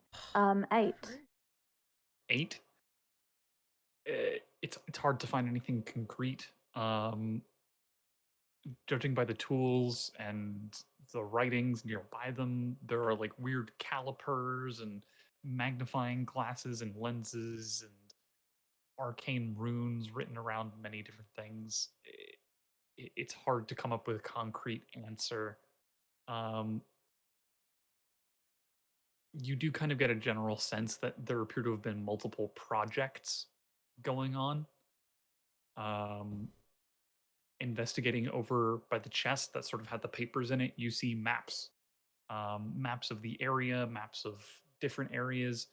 The maps are old, though, very old, outdated even. And then you head back over to the desk and you find a rough sketch of what looks to be some sort of gem. And that's about all that you can make sense of. Do you think there's any way we could get this back to the others? There had to be some way that he brought all this down here. I know you said is he the has ceiling magic, but there's tables and chairs in here. Yeah, is the ceiling too high to see, or can I see this is definitely can like a see- solid ceiling? There's no like. It's a solid ceiling. It goes up Yeah. about 20 feet. Okay. I mean, it's variable because of like the repeating square, the repeating cubes. But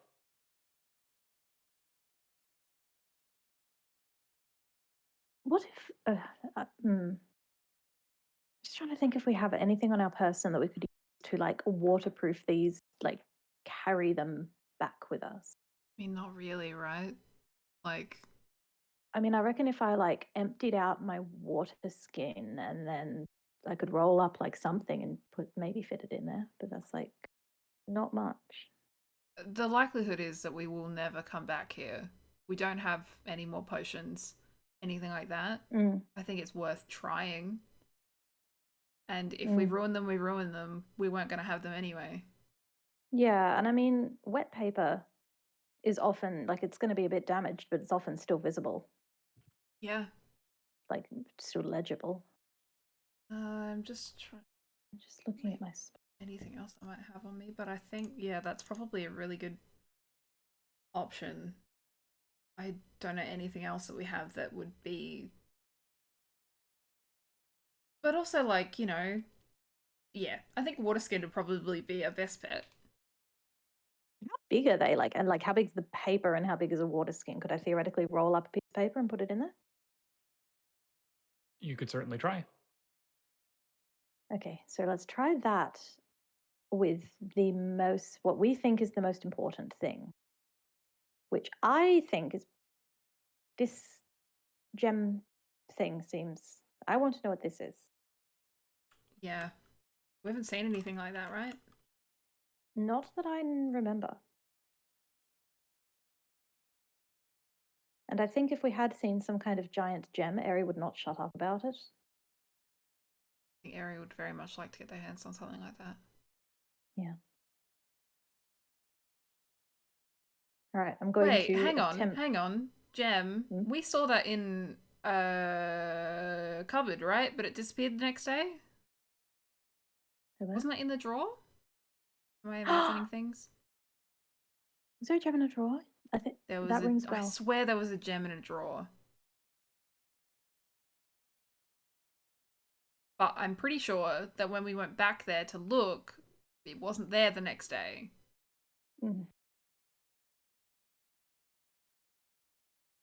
As in the gem in the drawer being the gem in Ori's room.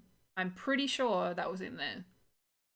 Yes. God, if only I'd listened when Ori But that spoke. was the one that was missing when we went back there, right? When we went there in the morning? Mm-hmm. Yeah, okay, cool. Yep, all right. If I remember right, I'm pretty sure Ori has it. Oriana. Oh, so it was there in the morning. It wasn't there in the morning because it was already in your pocket. Put it in my pocket. I thought you said that it wasn't in my pocket. No, it was there in your pocket. Oh, okay, cool. Oh, I know I'm not here for this conversation, because hang on. Yes, that is right, because you hid it when Eminence Oh, disguised self, yeah! so you have it on you. All right, Okay. good to know. Cool. God, I wish I could remember anything at all ever. I thought it disappeared because There Ori was something that disappeared. disappeared though that wasn't there the next day, but maybe it wasn't the gem. Well, either way, Eminence Okay. isn't aware of the gem, but Yeah. this still seems like something important. Wait, so you I'm would going be to aware try. of it though, wouldn't you? Because you were in the room when we were doing it.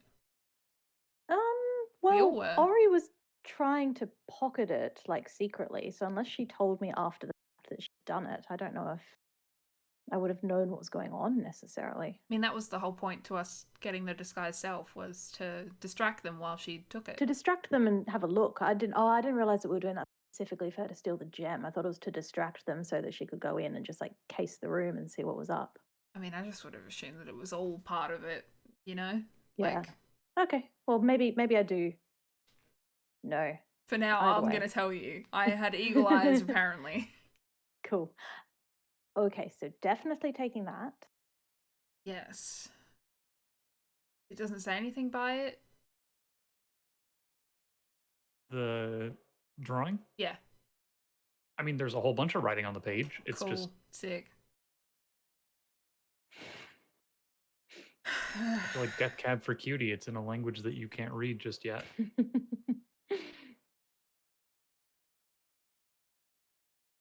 Do you think a mess kit's big enough to hold paper? I think we both have temperature controlled chocolate tins. Those would be You are right. Hmm? Technically. I What mean, if they'd be if- sealed, right? If they're temperature controlled. Yeah. What if we spread things out amongst a few things so that if something fails, we don't lose all of it? Yes. I But like that. maybe idea. the really important stuff we put in the chocolate tins. It does seem appropriate for the most important stuff. All right.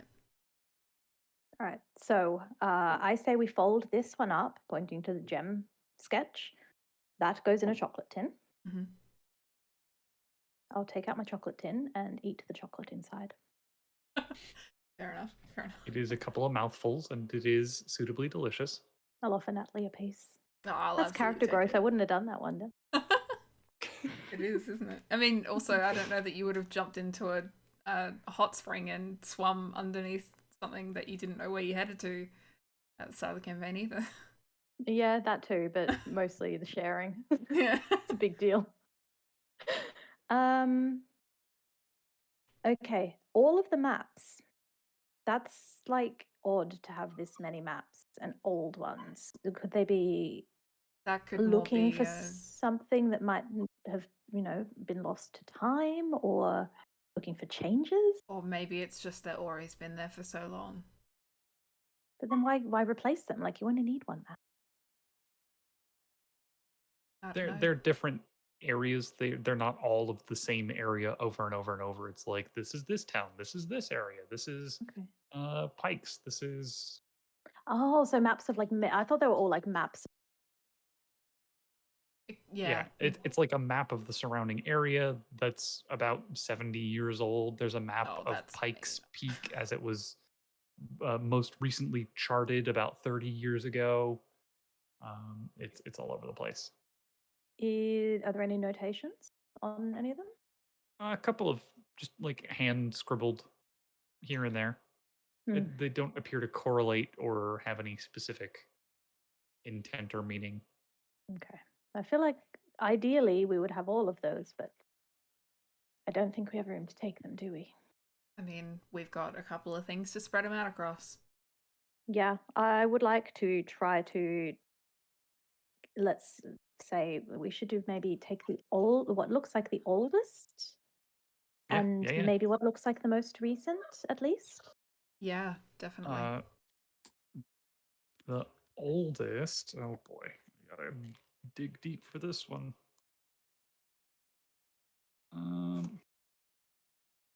The oldest is a map of the stone steps far to the west. Where the wing Of guys a are. of a small outpost of a trading village called Ulson. Mm. And there's a little notation that says population 34. In common? Yeah, I mean, it's a map. It's Right, yeah. in So not common. like Yeah. a notation that comes with the map. There are like different scribbles across a whole bunch of different places, but this one seems to be based about the stone steps. Okay. So it's now 33. Because of that one guy who he killed. That map is around 330 years old. Yeah. I was just being a smartass. Natalie, do you have any ideas to which to prioritize? As you pull that map out of the tub of the rest of mats, a small black handkerchief, appears to be silk, folded up, falls out of the stack of maps. Such as that? Let's look at that for a minute. Just gonna look at it. Probably shouldn't be suspicious of a handkerchief, but you just never know. I like to think she's raised her axe. Staring. Does it look like it's containing anything, or does it just look like a handkerchief? This looks like a small black handkerchief. It's kind of folded up, about yay big.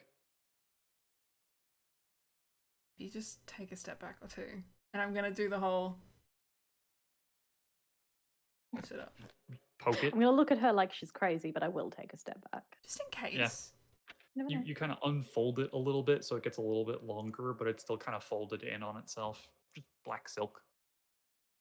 All right, I will more confidently take it, which still isn't super confident, but it's just a black silk handkerchief. I don't know that.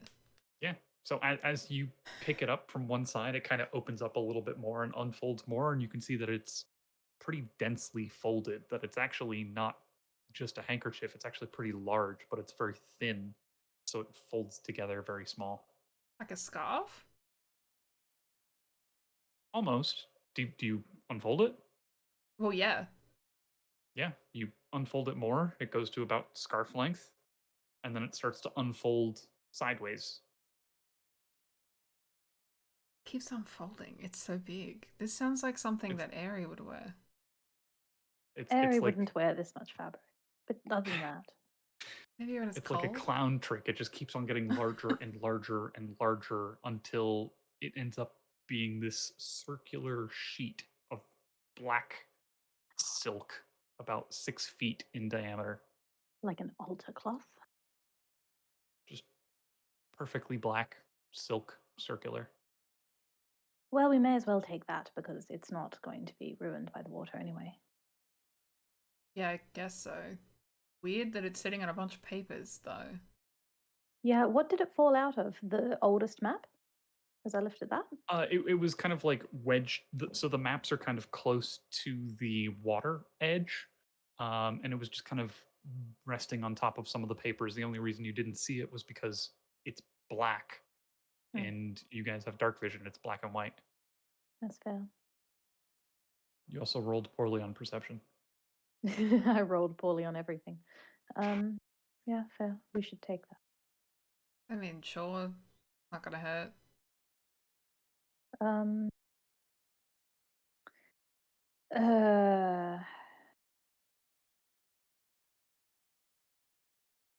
What else? We'll take the oldest map, and I'm gonna roll that up and attempt to fit it into my. Yep. I think it's best to So you've find got 'em. anything close to here, too. Yeah. If there's a map that's specifically of this like area, yeah, and especially if there is a map, it's like it's kind of indicating like a tunnel network. Yeah, that would be especially helpful. Like a kind of city blueprint or something would be wonderful. Yes, you do actually find. So you find two things. Looking through, you do find a map of the pot itself. This one is a little bit older. It's about 60 or so years old, and it's kind of like an overhead representation of the pot, and it points out the different springs and the locations nearby.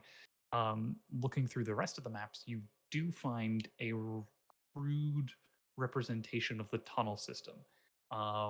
This one stands out to you because it is older. It is about 250 years old. And it is not a professional map. It is hand drawn by a very shoddy hand. You get the sense that this was almost more like a hobby project than an actual uh, published map. This Any was not done writing by a on it? cartographer. There are a couple of arrows pointing in different directions that you get a sense are for current flow, and there is a large black X on one of the tunnels that seems to lead into a large underground cavern. Cool. But no handwritten like labels or anything. Nope, no names. The only reason that you're able to recognize it is because you kind of piece together like, oh, this appears to be some sort of tunnel system. That's the underwater cavern. We're here kind of area. Are we able to discern from that where the vents that are above the spore will go? Yes, in fact, they head down in a similar direction to the blocked off tunnel in the underwater cavern. However, they appear to go off the page. They kind of come down to this narrow funnel and then it ends. Ugh. That reminds me. I did want to tell you this area, and I'm going to point to where it kind of where we think the grate was on the map. I I can misty step through that grate, but I cannot take you with me. Right. I don't really think that's a wise idea, though. No. And I mean, let's not forget, you said we could never come back here, but this day is looping, and we could just get more potions tomorrow, and myself and Aery could come. Right, Humans come right. down here, and then Yeah. we could both go through. Or three of us could come, and then do we have three potions? We only have two We potions. need to. Yeah. Or Aery could take you and use the door thing. We do Does. also we don't know how many times we get to do this. Well, no, but I mean, we came back once. I don't know why we like. Yes, obviously, there's some. We shouldn't linger for no reason, but If we need to, we know that it's if an we option. need to, and I don't see why. I mean, we already died once and came back. I don't see why tomorrow. I don't know if that was a fluke, though. You know, like, that's just what happens to everyone. Die here, we die in real life. If you die in the game.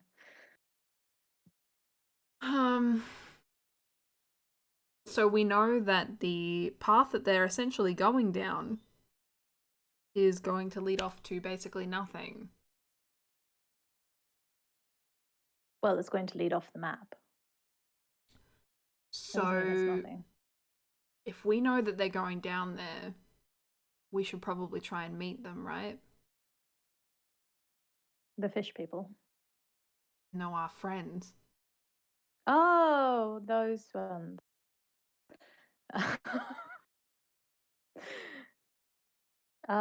Yes, yes, that was the plan. We were going to try to meet. Because if we're all going to be stuck down here, we may as well be stuck down here together. I don't know if they'll feel the same, but yeah. Not stuck. Obviously, this has to be, researched and upkept and all that kind of thing. There's something that we're obviously not seeing here that is an easier way of doing this. But for the moment, we should focus on trying to get back to our friends. Yes. Do we see a way to get back to our friends where we know that they'll be heading? So there appears to be one major artery through the tunnels that leads towards that like end, basically. Um, but there's that large X through that tunnel, which you realize corresponds to the metal grate that is It's specifically fucking blocking it great. off. Yeah, I mean, I could go meet them, but I'd be leaving you behind.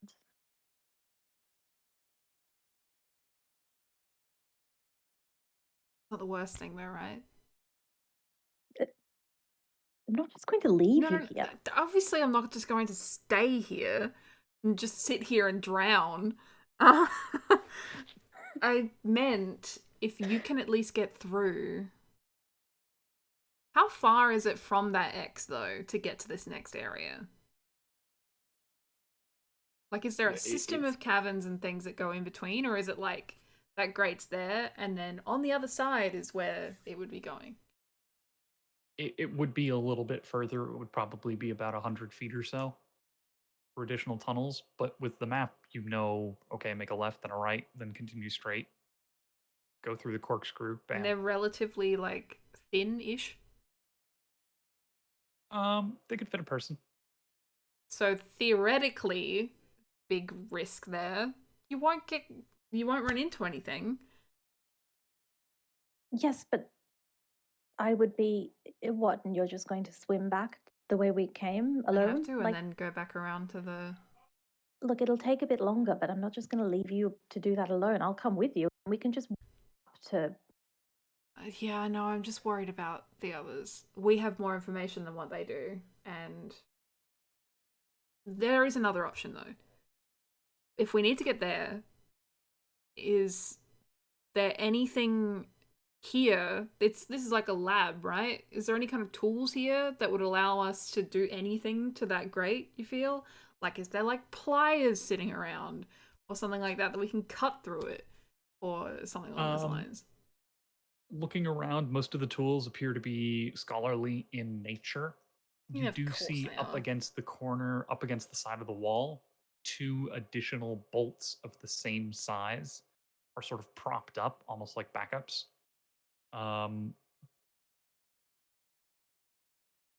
You do not see like a wrench or a socket wrench or anything like that. Make an intelligence check for me. Sure. That sounds great. It's an 11 because I have -1. 11. So looking at the when you were looking at the tunnel and the grate and sort of the opening into this underwater cavern and everything, the grate wasn't there originally. Somebody put it there, which means that somebody also had to put the bolts into the rock. Mm-hmm. And if there isn't like a drill or tools, they had to have had a way to have done that. Mm-hmm.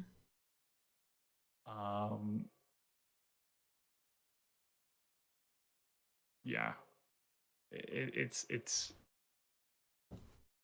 difficult, especially considering the water is scalding hot. You're hundreds of feet underground in this massive tunnel. I guess I'll have to repeat that. But if there's spare bolts in here, it's likely that Aery did it. Has Ori shown any inclination towards magic? Not that you've seen in your interactions with him. Well, then there must be something that he was using to, and especially with them being spares, he must. There must be a way. Looking at the system, is there anything in there that suggests that there is another place that's like similar to this? Judging by the map that you picked up of the tunnel system, the Yeah. other way down to that direction is through the spore walls. Oh, no, I you meant get this- like anything to this area. Like, Does it is look like there- there's another room like this? Yeah.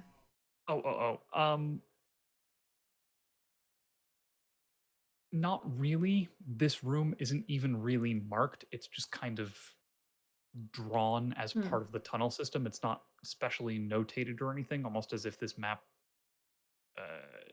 predates this room. You do see that there are a number of different tunnels and cavern systems that are underground and underwater, natural aquifers that in turn lead to their own hot springs. But the map doesn't point out other rooms or like laboratories or anything like that. Like he doesn't have his bedroom in the next cavern over. Is there any schematics of the actual like grate? Um, not that you can see, not immediately, not available going through the maps and stuff. You could No take the little. time and try to go through like the scores of paperwork, but there are old journals and notebooks that just again, it's filled with this nonsense language and weird drawings and arcane symbols. It's gobbledygook. No little IKEA man diagrams. So I'm afraid you do not find the manual for the Svedliga. Damn it. So we need to get through a grate that we have no idea how to get through, that was put down here by someone, possibly quite a number of years ago. I don't really know a lot of other options, except for trying those bolts. I have some more powerful spells that I could try to throw at it, hit it with like a see if that does. I mean, the problem is that it's designed to withstand the heat down here, and all of my spells do heat damage. So I don't like my chances of like melting the thing. Also, I don't think metal has an overly hard time with heat either. Hmm. But I don't know. It's crosshatched. We can't just break through it. Do you think we could hit the rock? Bolt it into the rock, right? Yeah, so the rock is at least that malleable. I could hit the rock with, say, a fireball, but it's not going to be powerful enough to carve out a path for us. I guess also we run the risk that it won't cave us in, but it could cave anything underneath us in.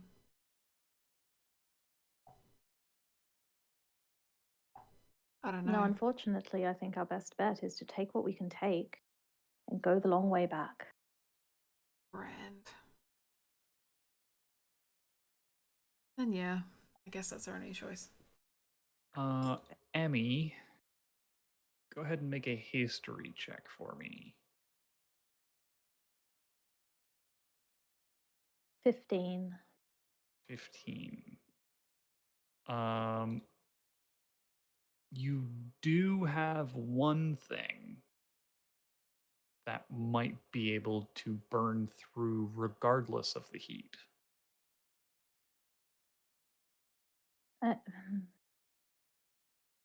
So I have Burning Hand. I have. What on earth do I have that is not? Oh, I hate this because it's not Emmy being dumb, it's Leia being. I mean, not necessarily being dumb, it's probably just something obscure.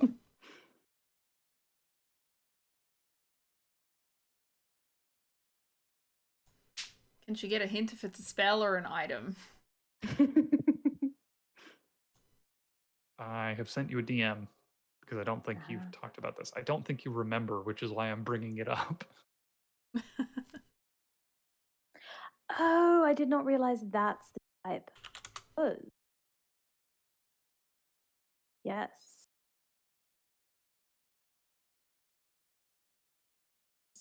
So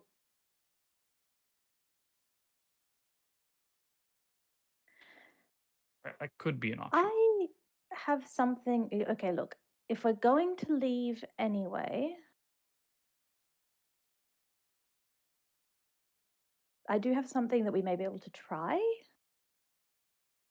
Hmm? It's just another. It's a spell that does damage, but it may be able to do enough damage. Willing to take any bets? We gotta go that way to get out anyway, so if it doesn't work, we just go up to the surface. Mm. Oh, I'm sorry. I used the wrong name, but it is the same thing. Cool.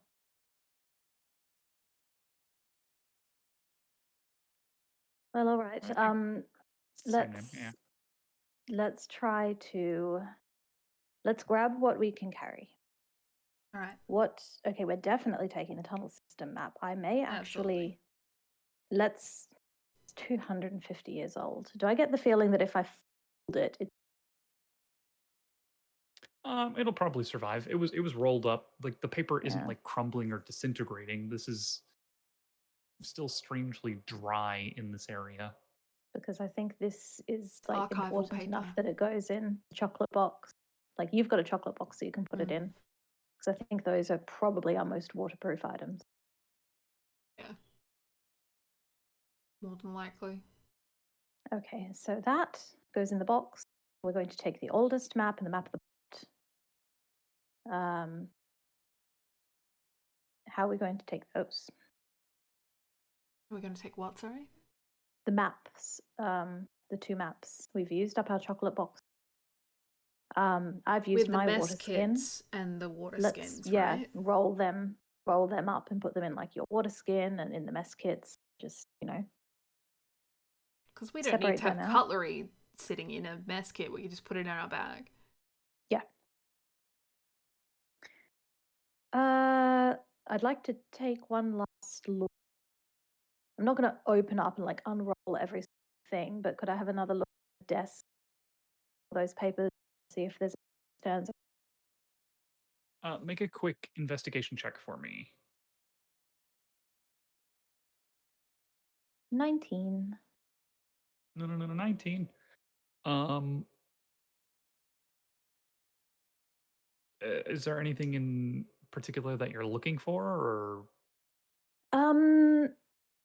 Any indication of what would I be looking for?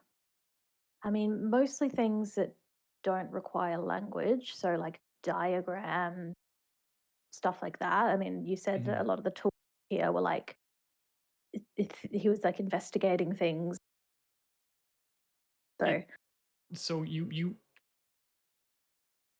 knowing your father and your upbringing, you recognize a laboratory when you see one. This was a place for note taking and research, spending long periods of time alone, focused intently studying specific things. The language makes it really, really difficult to understand. Looking at it, it appears to be a number of different projects, a number of them primarily magical in nature, just by reading arcane glyphs and diagrams. Um, speaking of my father as well, I would be keeping an eye out for anything that jogs my memory of like any kind of worship or god or demon or something powerful that could be creating yeah, this. yeah, yeah. So with that in mind, something does actually catch your attention. It is the lack of worship. There are no godly, demonic, devilish, celestial, even aberration references. It is almost strictly knowledge for knowledge's sake. Okay, that's this is unusual. Ordinarily, something like this, like especially something this powerful, there would be reference to a god or something. There's nothing like that here. It's like that whatever magic is going on here has absolutely to do with kind of divinity, any kind of demon, it's strange. I mean, I know this isn't really your wheelhouse, but not everything has to do with those kinds of things. Yeah, but most of the good stuff does. I I mean, it's like people who use magic who have no divine links, they exist, but it's. I mean, my way's better. Sure. There are lots of powerful things out here, though. Things that we can't even really comprehend, I'm sure. Like I gods and demons definitely and things, cannot. yeah. I mean, I don't think Aery in themselves is powerful enough to be doing things like this. No. I don't think don't think Aery so is the either. one that is messing with time and dimensions and. I think Aery is a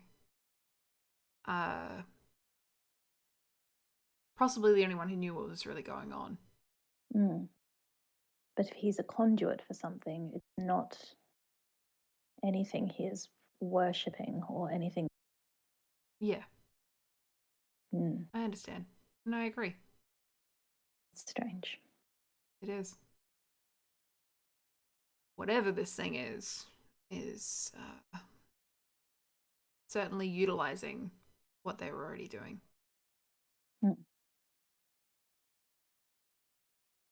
Anyway, do we have everything that we want to take?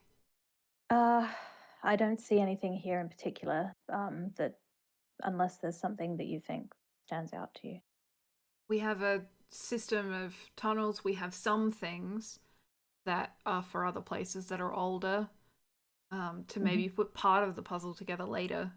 We have a lot of his writings. We have the tunnel systems. Cool. If we've got space, I guess we're kind of like, I'm going to grab a piece of paper that has a lot of handwriting, hoping that Okay. it might have relevant information if someone can read it, or maybe if we really have a lot of time, we can use the Rosetta Stone and figure it out. Yeah, I guess just like trying to stuff as much, like filling Yeah, out as well. pockets and things, like as in the pockets that are waterproof. Yeah. With things and Yeah, we from may there. as well, and I'm just going to prioritize things that are covered in writing. Yeah. Even if there's like a leather like map bag, because the maps had to come here in something, right? You distinctly do not see a satchel or a map bag. Rude. Should prepare your maps for travel. Can I have It's a word almost to as that, if- Aery? It's almost as if they never expected the maps to travel. They get here. Mm. That's what's getting me. I don't understand how they got here. There are tables, there are chairs, there's no entrance, and yet they're here. If Aery themselves weren't a magical person, I don't get it. We're missing a piece of the puzzle, obviously.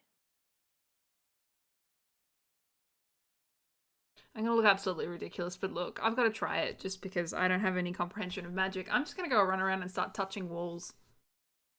Just in case. Okay. Just in case. I'm probably Yeah. gonna find absolutely nothing, but I'm just gonna go touch some walls. The walls are solid. Yep. The edges are sharp and clean, almost perfect for the size of the cubes that they are each like radiating out of. You just run around bumping into tables, knocking things over. Like an old calibrated stand kind of like warbles a little bit, and a little ratchet just kind of clicks over. Just the sensitive instrumentation being jostled. No illusions. That's good That at was a least. good idea, then. At least we know for sure. Good idea. There's also We no gotta- room for a teleportation circle. As you make a full circuit of the chamber, almost all of the space is used efficiently and effectively.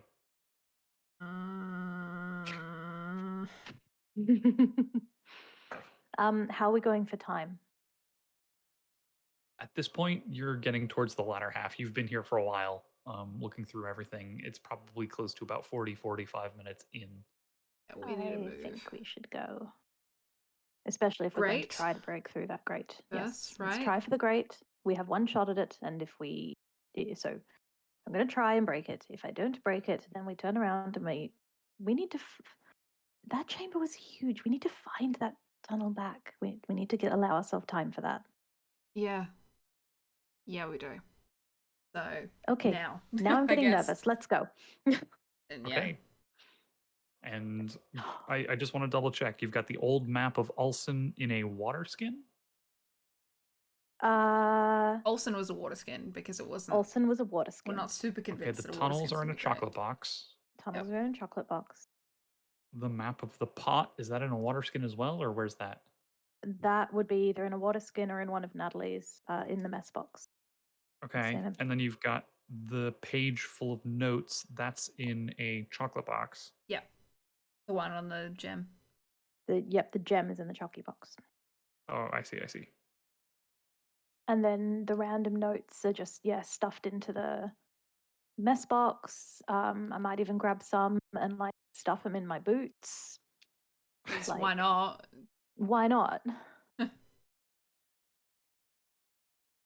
Okay. Just want to make sure I've got everything. Awesome.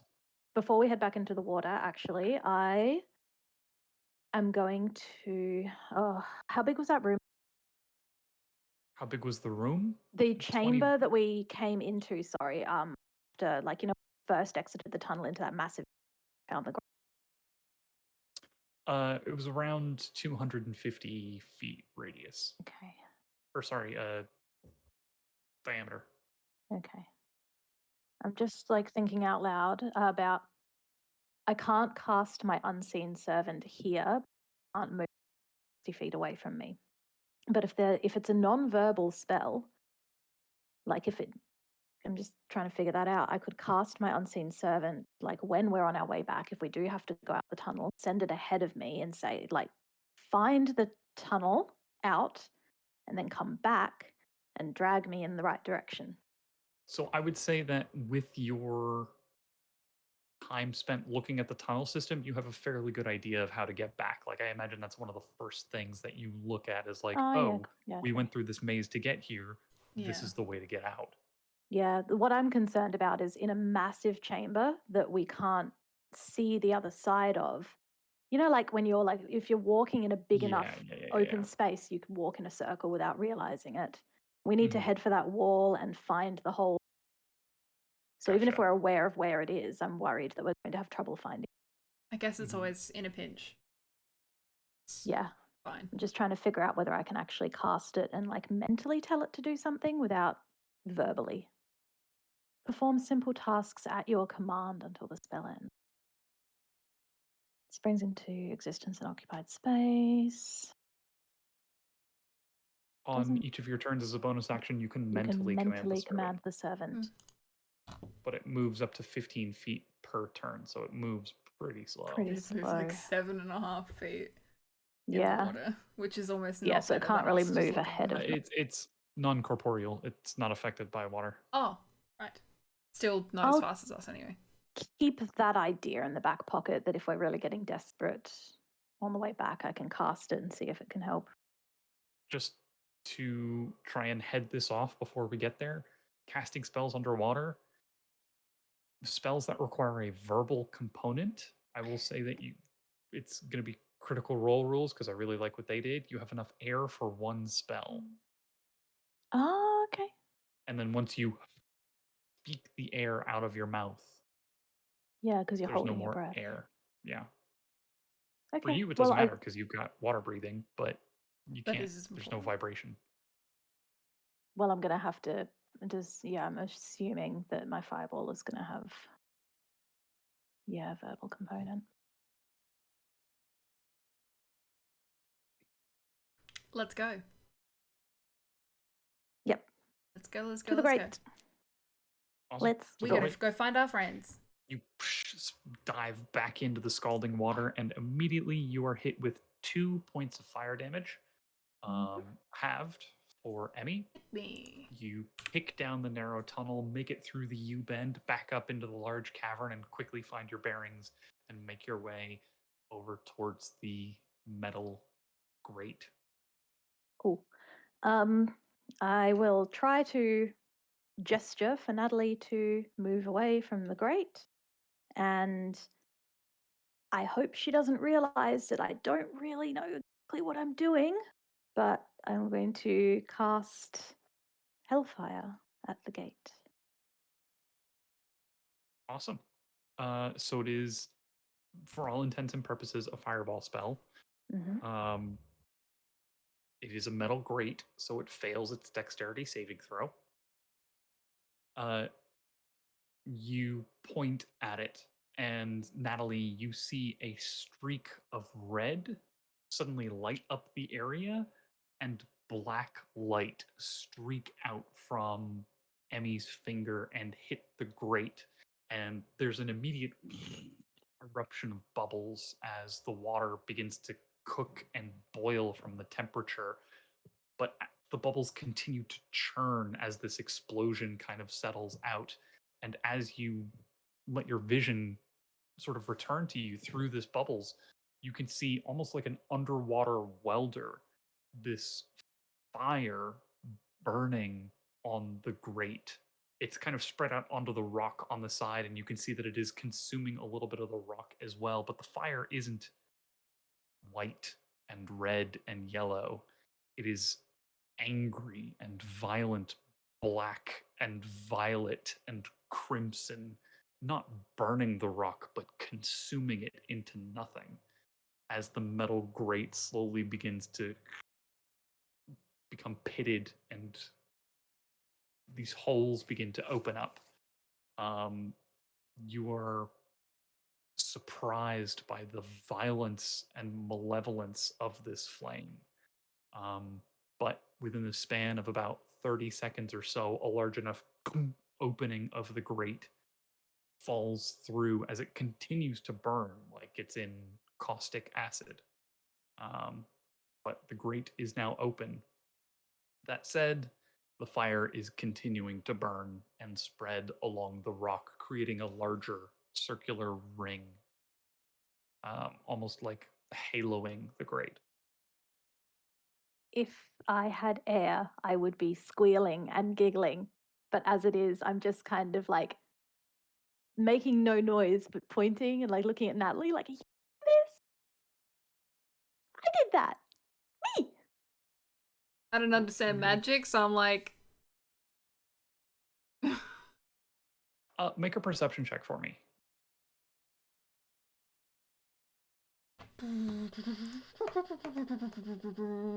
Natalie, just Natalie. 21. 21? It hasn't come up yet, but it's a 15 plus 6. Okay.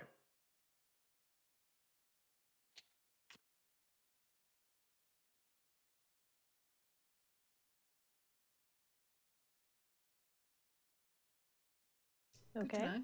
No? I Love hate that, when love the that. DM does that. Oh, okay. I'm looking at you horrified. I just think that I want to say I just think she's impressed, like she's just staring at me with wide eyes, and I'm like, I know, right? But yeah, also, time to go.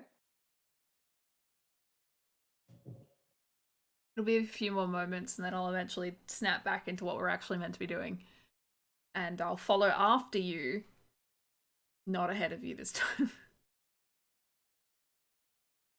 Go swimming. Awesome. You swim through the grate, and you remember the sort of rough drawing of the direction to get towards that bottom chamber.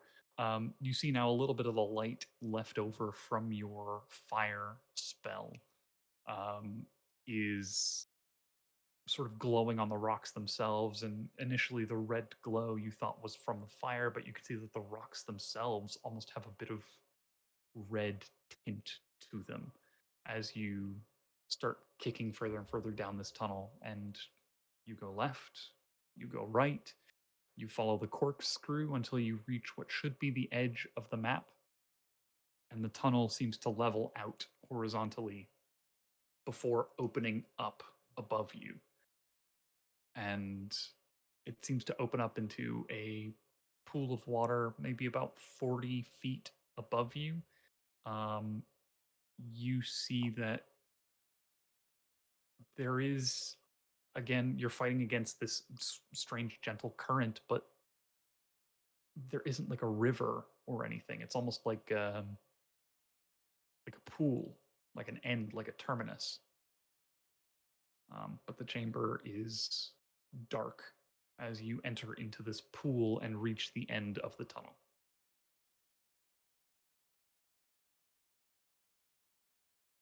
Right. So, sorry, this pool, is that indicating that there is actually air above it in here? Like this into There an does air appear pocket? to be Or air above you, yes. yeah, okay. Then surface. Yeah. You Have a look around. burst free from the water. And again, it is dark. It's kind of difficult to see. You see there's a small beach a little ways away, maybe about 20 feet. The water level kind of tapers out. This sort of like large red wall on the side. Um, the air, though, immediately catches your senses. Not only is it scalding hot in this room, but the very air itself almost burns your lungs as you inhale, and it is rich with the smell of sulfur. It is so pungent, your eyes almost begin to water. Um, but you have found another air pocket. You have found whatever is at the end of this map. At least we know we're going right place. Sulfur smell.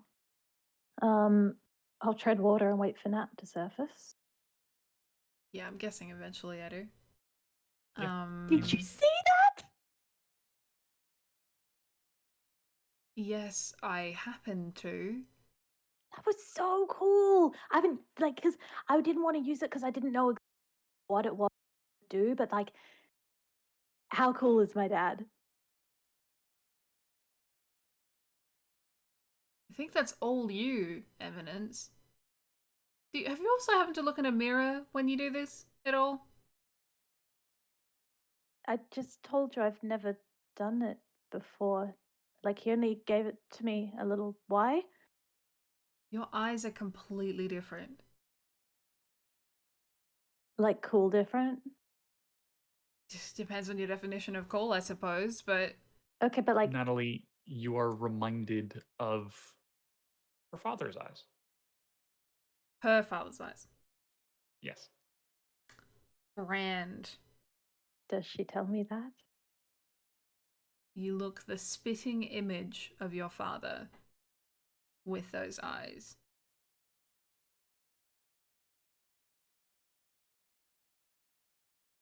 I tear up a little bit.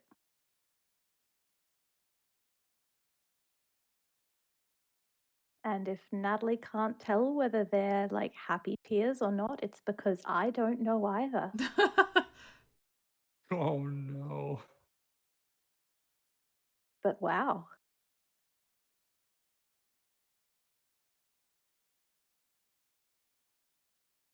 That's good to know. I mean, like he gave it to me, so that kind of makes sense, right? I suppose, but well, that's entirely you. You say that like it's a bad thing. You were the one who cast that. He didn't give you that. You did No, that. but like he kind of literally did. Like, do you remember when I signed the thing? That was like sort of what I was signing for. Like that's the way it works. Is he asks me to do something for him or be something for him, and then when I do, he rewards me. And so this is like a sign that I'm getting better because he's trusting me with more things. suppose you can see it like that. Well, yeah, because that's, of course, you'd see it like that because that's the way it is.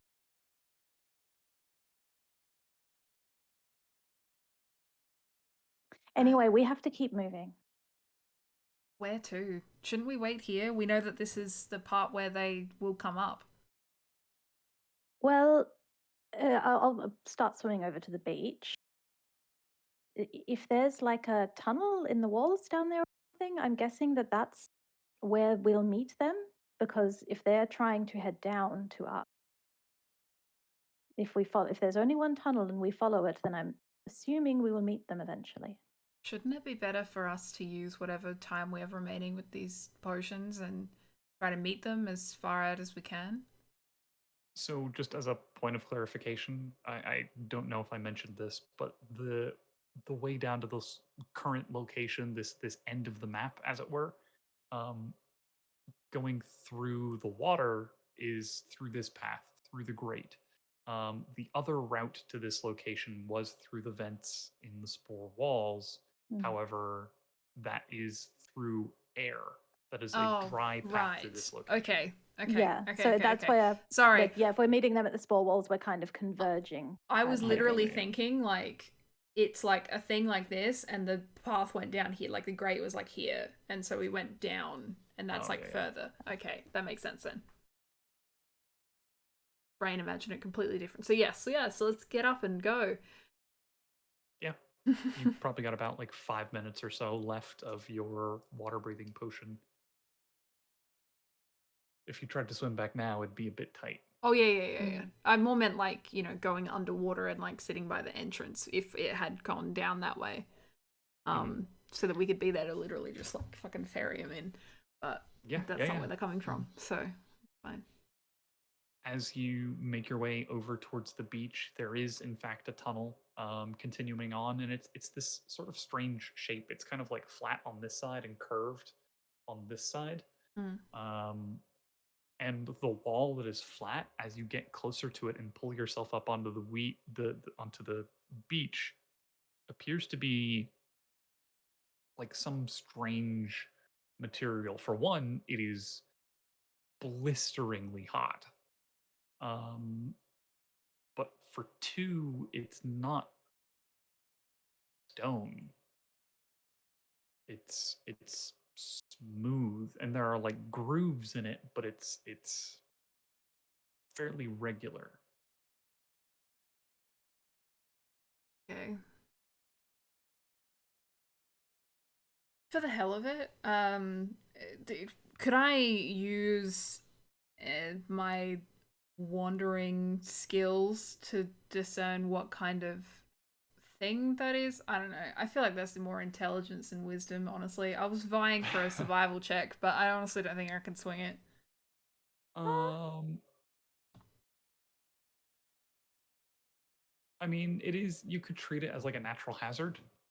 I do also have like Outlander, so an excellent memory for maps and geography. So like, yeah, I'll let you roll. What is this? Nature with advantage or survival flat. I have to go survival flat. That's +6 versus a -1. All right, let's go. Fuck you, D&D Beyond. That's a 9 with a natural 3. It is not like anything you have ever seen before or read about. It is strange, different, alien. Wow, it's so strange and different and alien. That's a bit concerning. We could be going into anything. I guess just prepare. Can we hear anything right now, by the way? There's a little bit of dripping of water from the moisture in the air. But aside from your own breathing, footsteps, and conversation, it is quiet. And the walls, you said they're red. Only the vertical wall. The curved walls on the left, made out of the stone and gravel, they are stone and gravel. almost worse, and I don't know why. At about this point, your water breathing potion wears off as you continue to trek a little bit further down this tunnel. And Well, no then turning back now. the ground beneath you shudders as something is incredibly agitated. This deep rumble through the stone resonates through your very being as bits of gravel and rock begin to crumble and drop down a little bit. And you remember there was an earthquake yesterday. Not the big one at the end of the day at midnight, but there was a smaller one at 6 o'clock, right about now. And as that memory hits you, the large red wall slides and shifts and moves at a slow glacier like pace as Love that for us. stone grides against it. And then you see that it's not stone, it's not a wall, it's scales. Meanwhile, Aery and Oriana, the two of your teammates, just jumped and disappeared back into the water. We're going back in time an hour. And maybe about 30 seconds pass before you see hustling down the side of the hill coming from the pot, Valnbjör, the dwarf from Ridden's Dredge. He seems to be running towards the two of you, high speed, and he looks kind of frantic.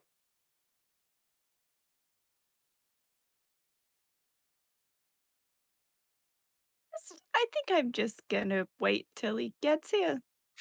Like, And for the third time today, the Monty Python music. Dun, dun, dun, dun, dun, dun, dun, dun, dun, dun, dun, dun. like when he gets close, I'll take a step or two towards him, but what am I gonna do? Run over there? I don't know what he wants.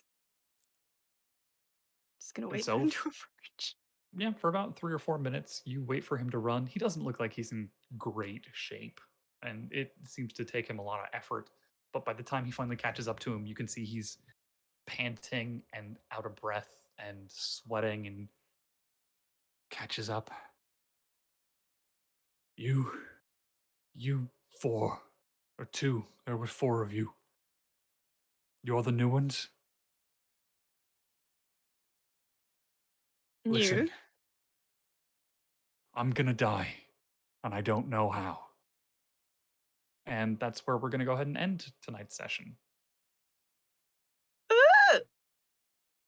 Oh, what? No! Oh, I pressed a button and all my stuff disappeared. Okay. What a I'm gonna cliffhanger. put that in my notes. Jesus. What? I'm What gonna indeed? die, and I don't know. Yeah, that is actually something that needs to be noted verbatim.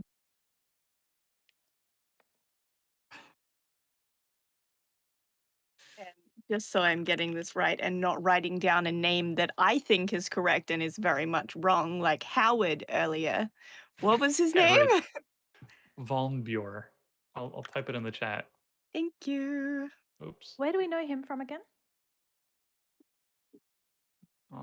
He's one of the attendants at the sanatorium.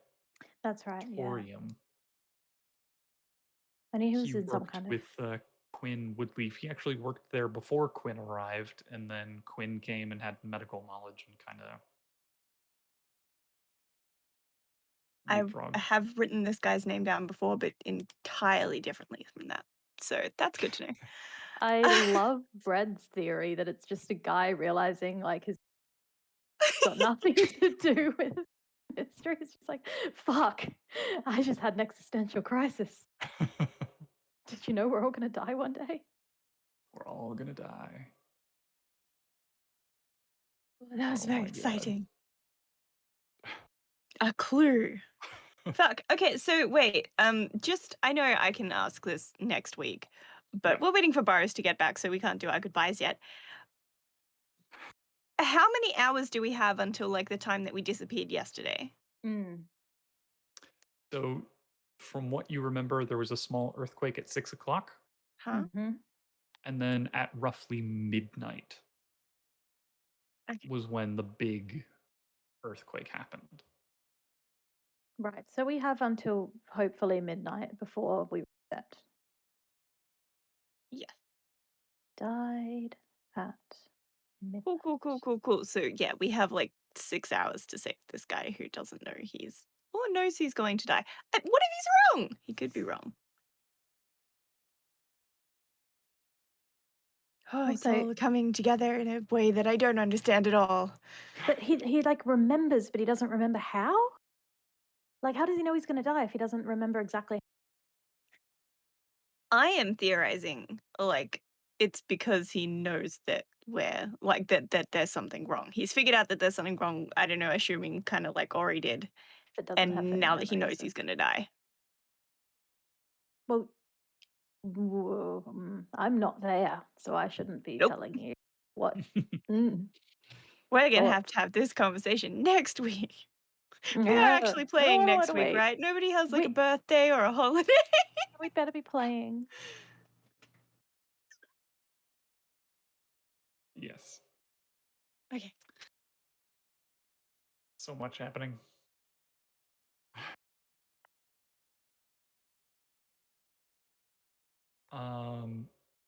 Excellent. Well then, in that case, we'll go ahead and do our goodbyes. Yes. It's okay. You, Sorry, you I think missed a we're all couple a of bit shell developments. shocked. Yeah, we'll update you with everything. Oh yeah. No. Yeah. Why don't we go ahead and talk about ourselves and more stuff where you can find us next week for more. We'll start things off with Ori. It seems like you've got like that nervous plotting energy. Oh yeah, I'm basically my brain is just I'm feeling very, very fidgety. I have enough energy now at the end of the session to like go run an actual marathon in real life. But that's not the most important thing. Hi, I am Maleficent. I played Oriana, who didn't do an awful lot, but I have been plotting. And I do stuff on the internet. You can find me on the internet doing stuff. I cannot wait to resolve this. Awesome. I cannot wait for you to resolve this as well. I mean, hopefully resolve this. Yeah, well, I mean, what's the worst that happens? You die? We can just bring in new characters. I've got a backup character. It's fine. Eminence. Thanks for being here, guys. I'm Cole. I played Eminence. I'm also a bit shell shocked, so I'm just gonna say thanks and bye, and see you next week. Awesome. Aery. There. I was gone for like almost the last 10 minutes of that. So apparently I missed something huge. I don't know what it is. Very good though. I'll find out about that at some point. And yeah, I'm not doing a lot at the moment, so don't worry about it. Awesome. Natalie. Hi, hello. I would like to call out everyone's bluff. I don't think anything actually happened since me standing up and leaving the table. I think that they're just playing us and they're like, yeah, we're going to pretend this is really, really important and that you've missed on something really, really special just to freak us out. That's what I'd say has happened. Not tell you. Yeah, you could. Or I could just Yeah. rewatch it and find out.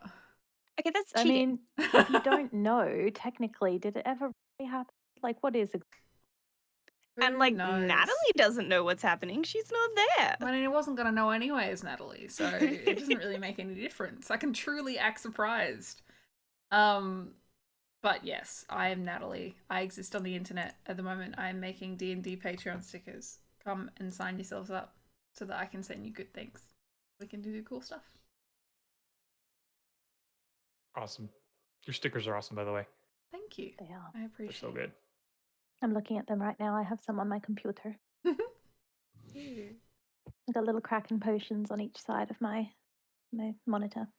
Oh, that's awesome. I got them on my microphone. Yeah, and you've got the same D20 as I also have stuck on. Yeah, Hey. the D20. Matchy matchy. Don't say that. I'm the one who fucked it up. It says 20. It's a D20. It's 20. Yeah, that's it. It doesn't enough. matter how many other numbers there are. It's got a 20. Awesome. I'm D. I've been Dungeon Master. If you want to find out more stuff that I'm doing, go to the Twitter and the doobly-doo. I tweet mostly. It's about watching all of the crazy good TV shows that are going on, and that have also finished. But yeah, hopefully I'll get some music up on there soon. I've got a new amp that I'm excited to plug in and actually record directly into the computer. So maybe that'll actually allow me to do things someday. But c'est la vie. How are we looking? Are we good? Doing good? Yeah, we're gonna go and see some peeps who are doing The Mist of Orcus, episode 7. I don't believe that we've seen them before, so we usually off a little earlier than this though, so they might be on these times, but we're just not usually around. Though they have me going for 5.5 hours.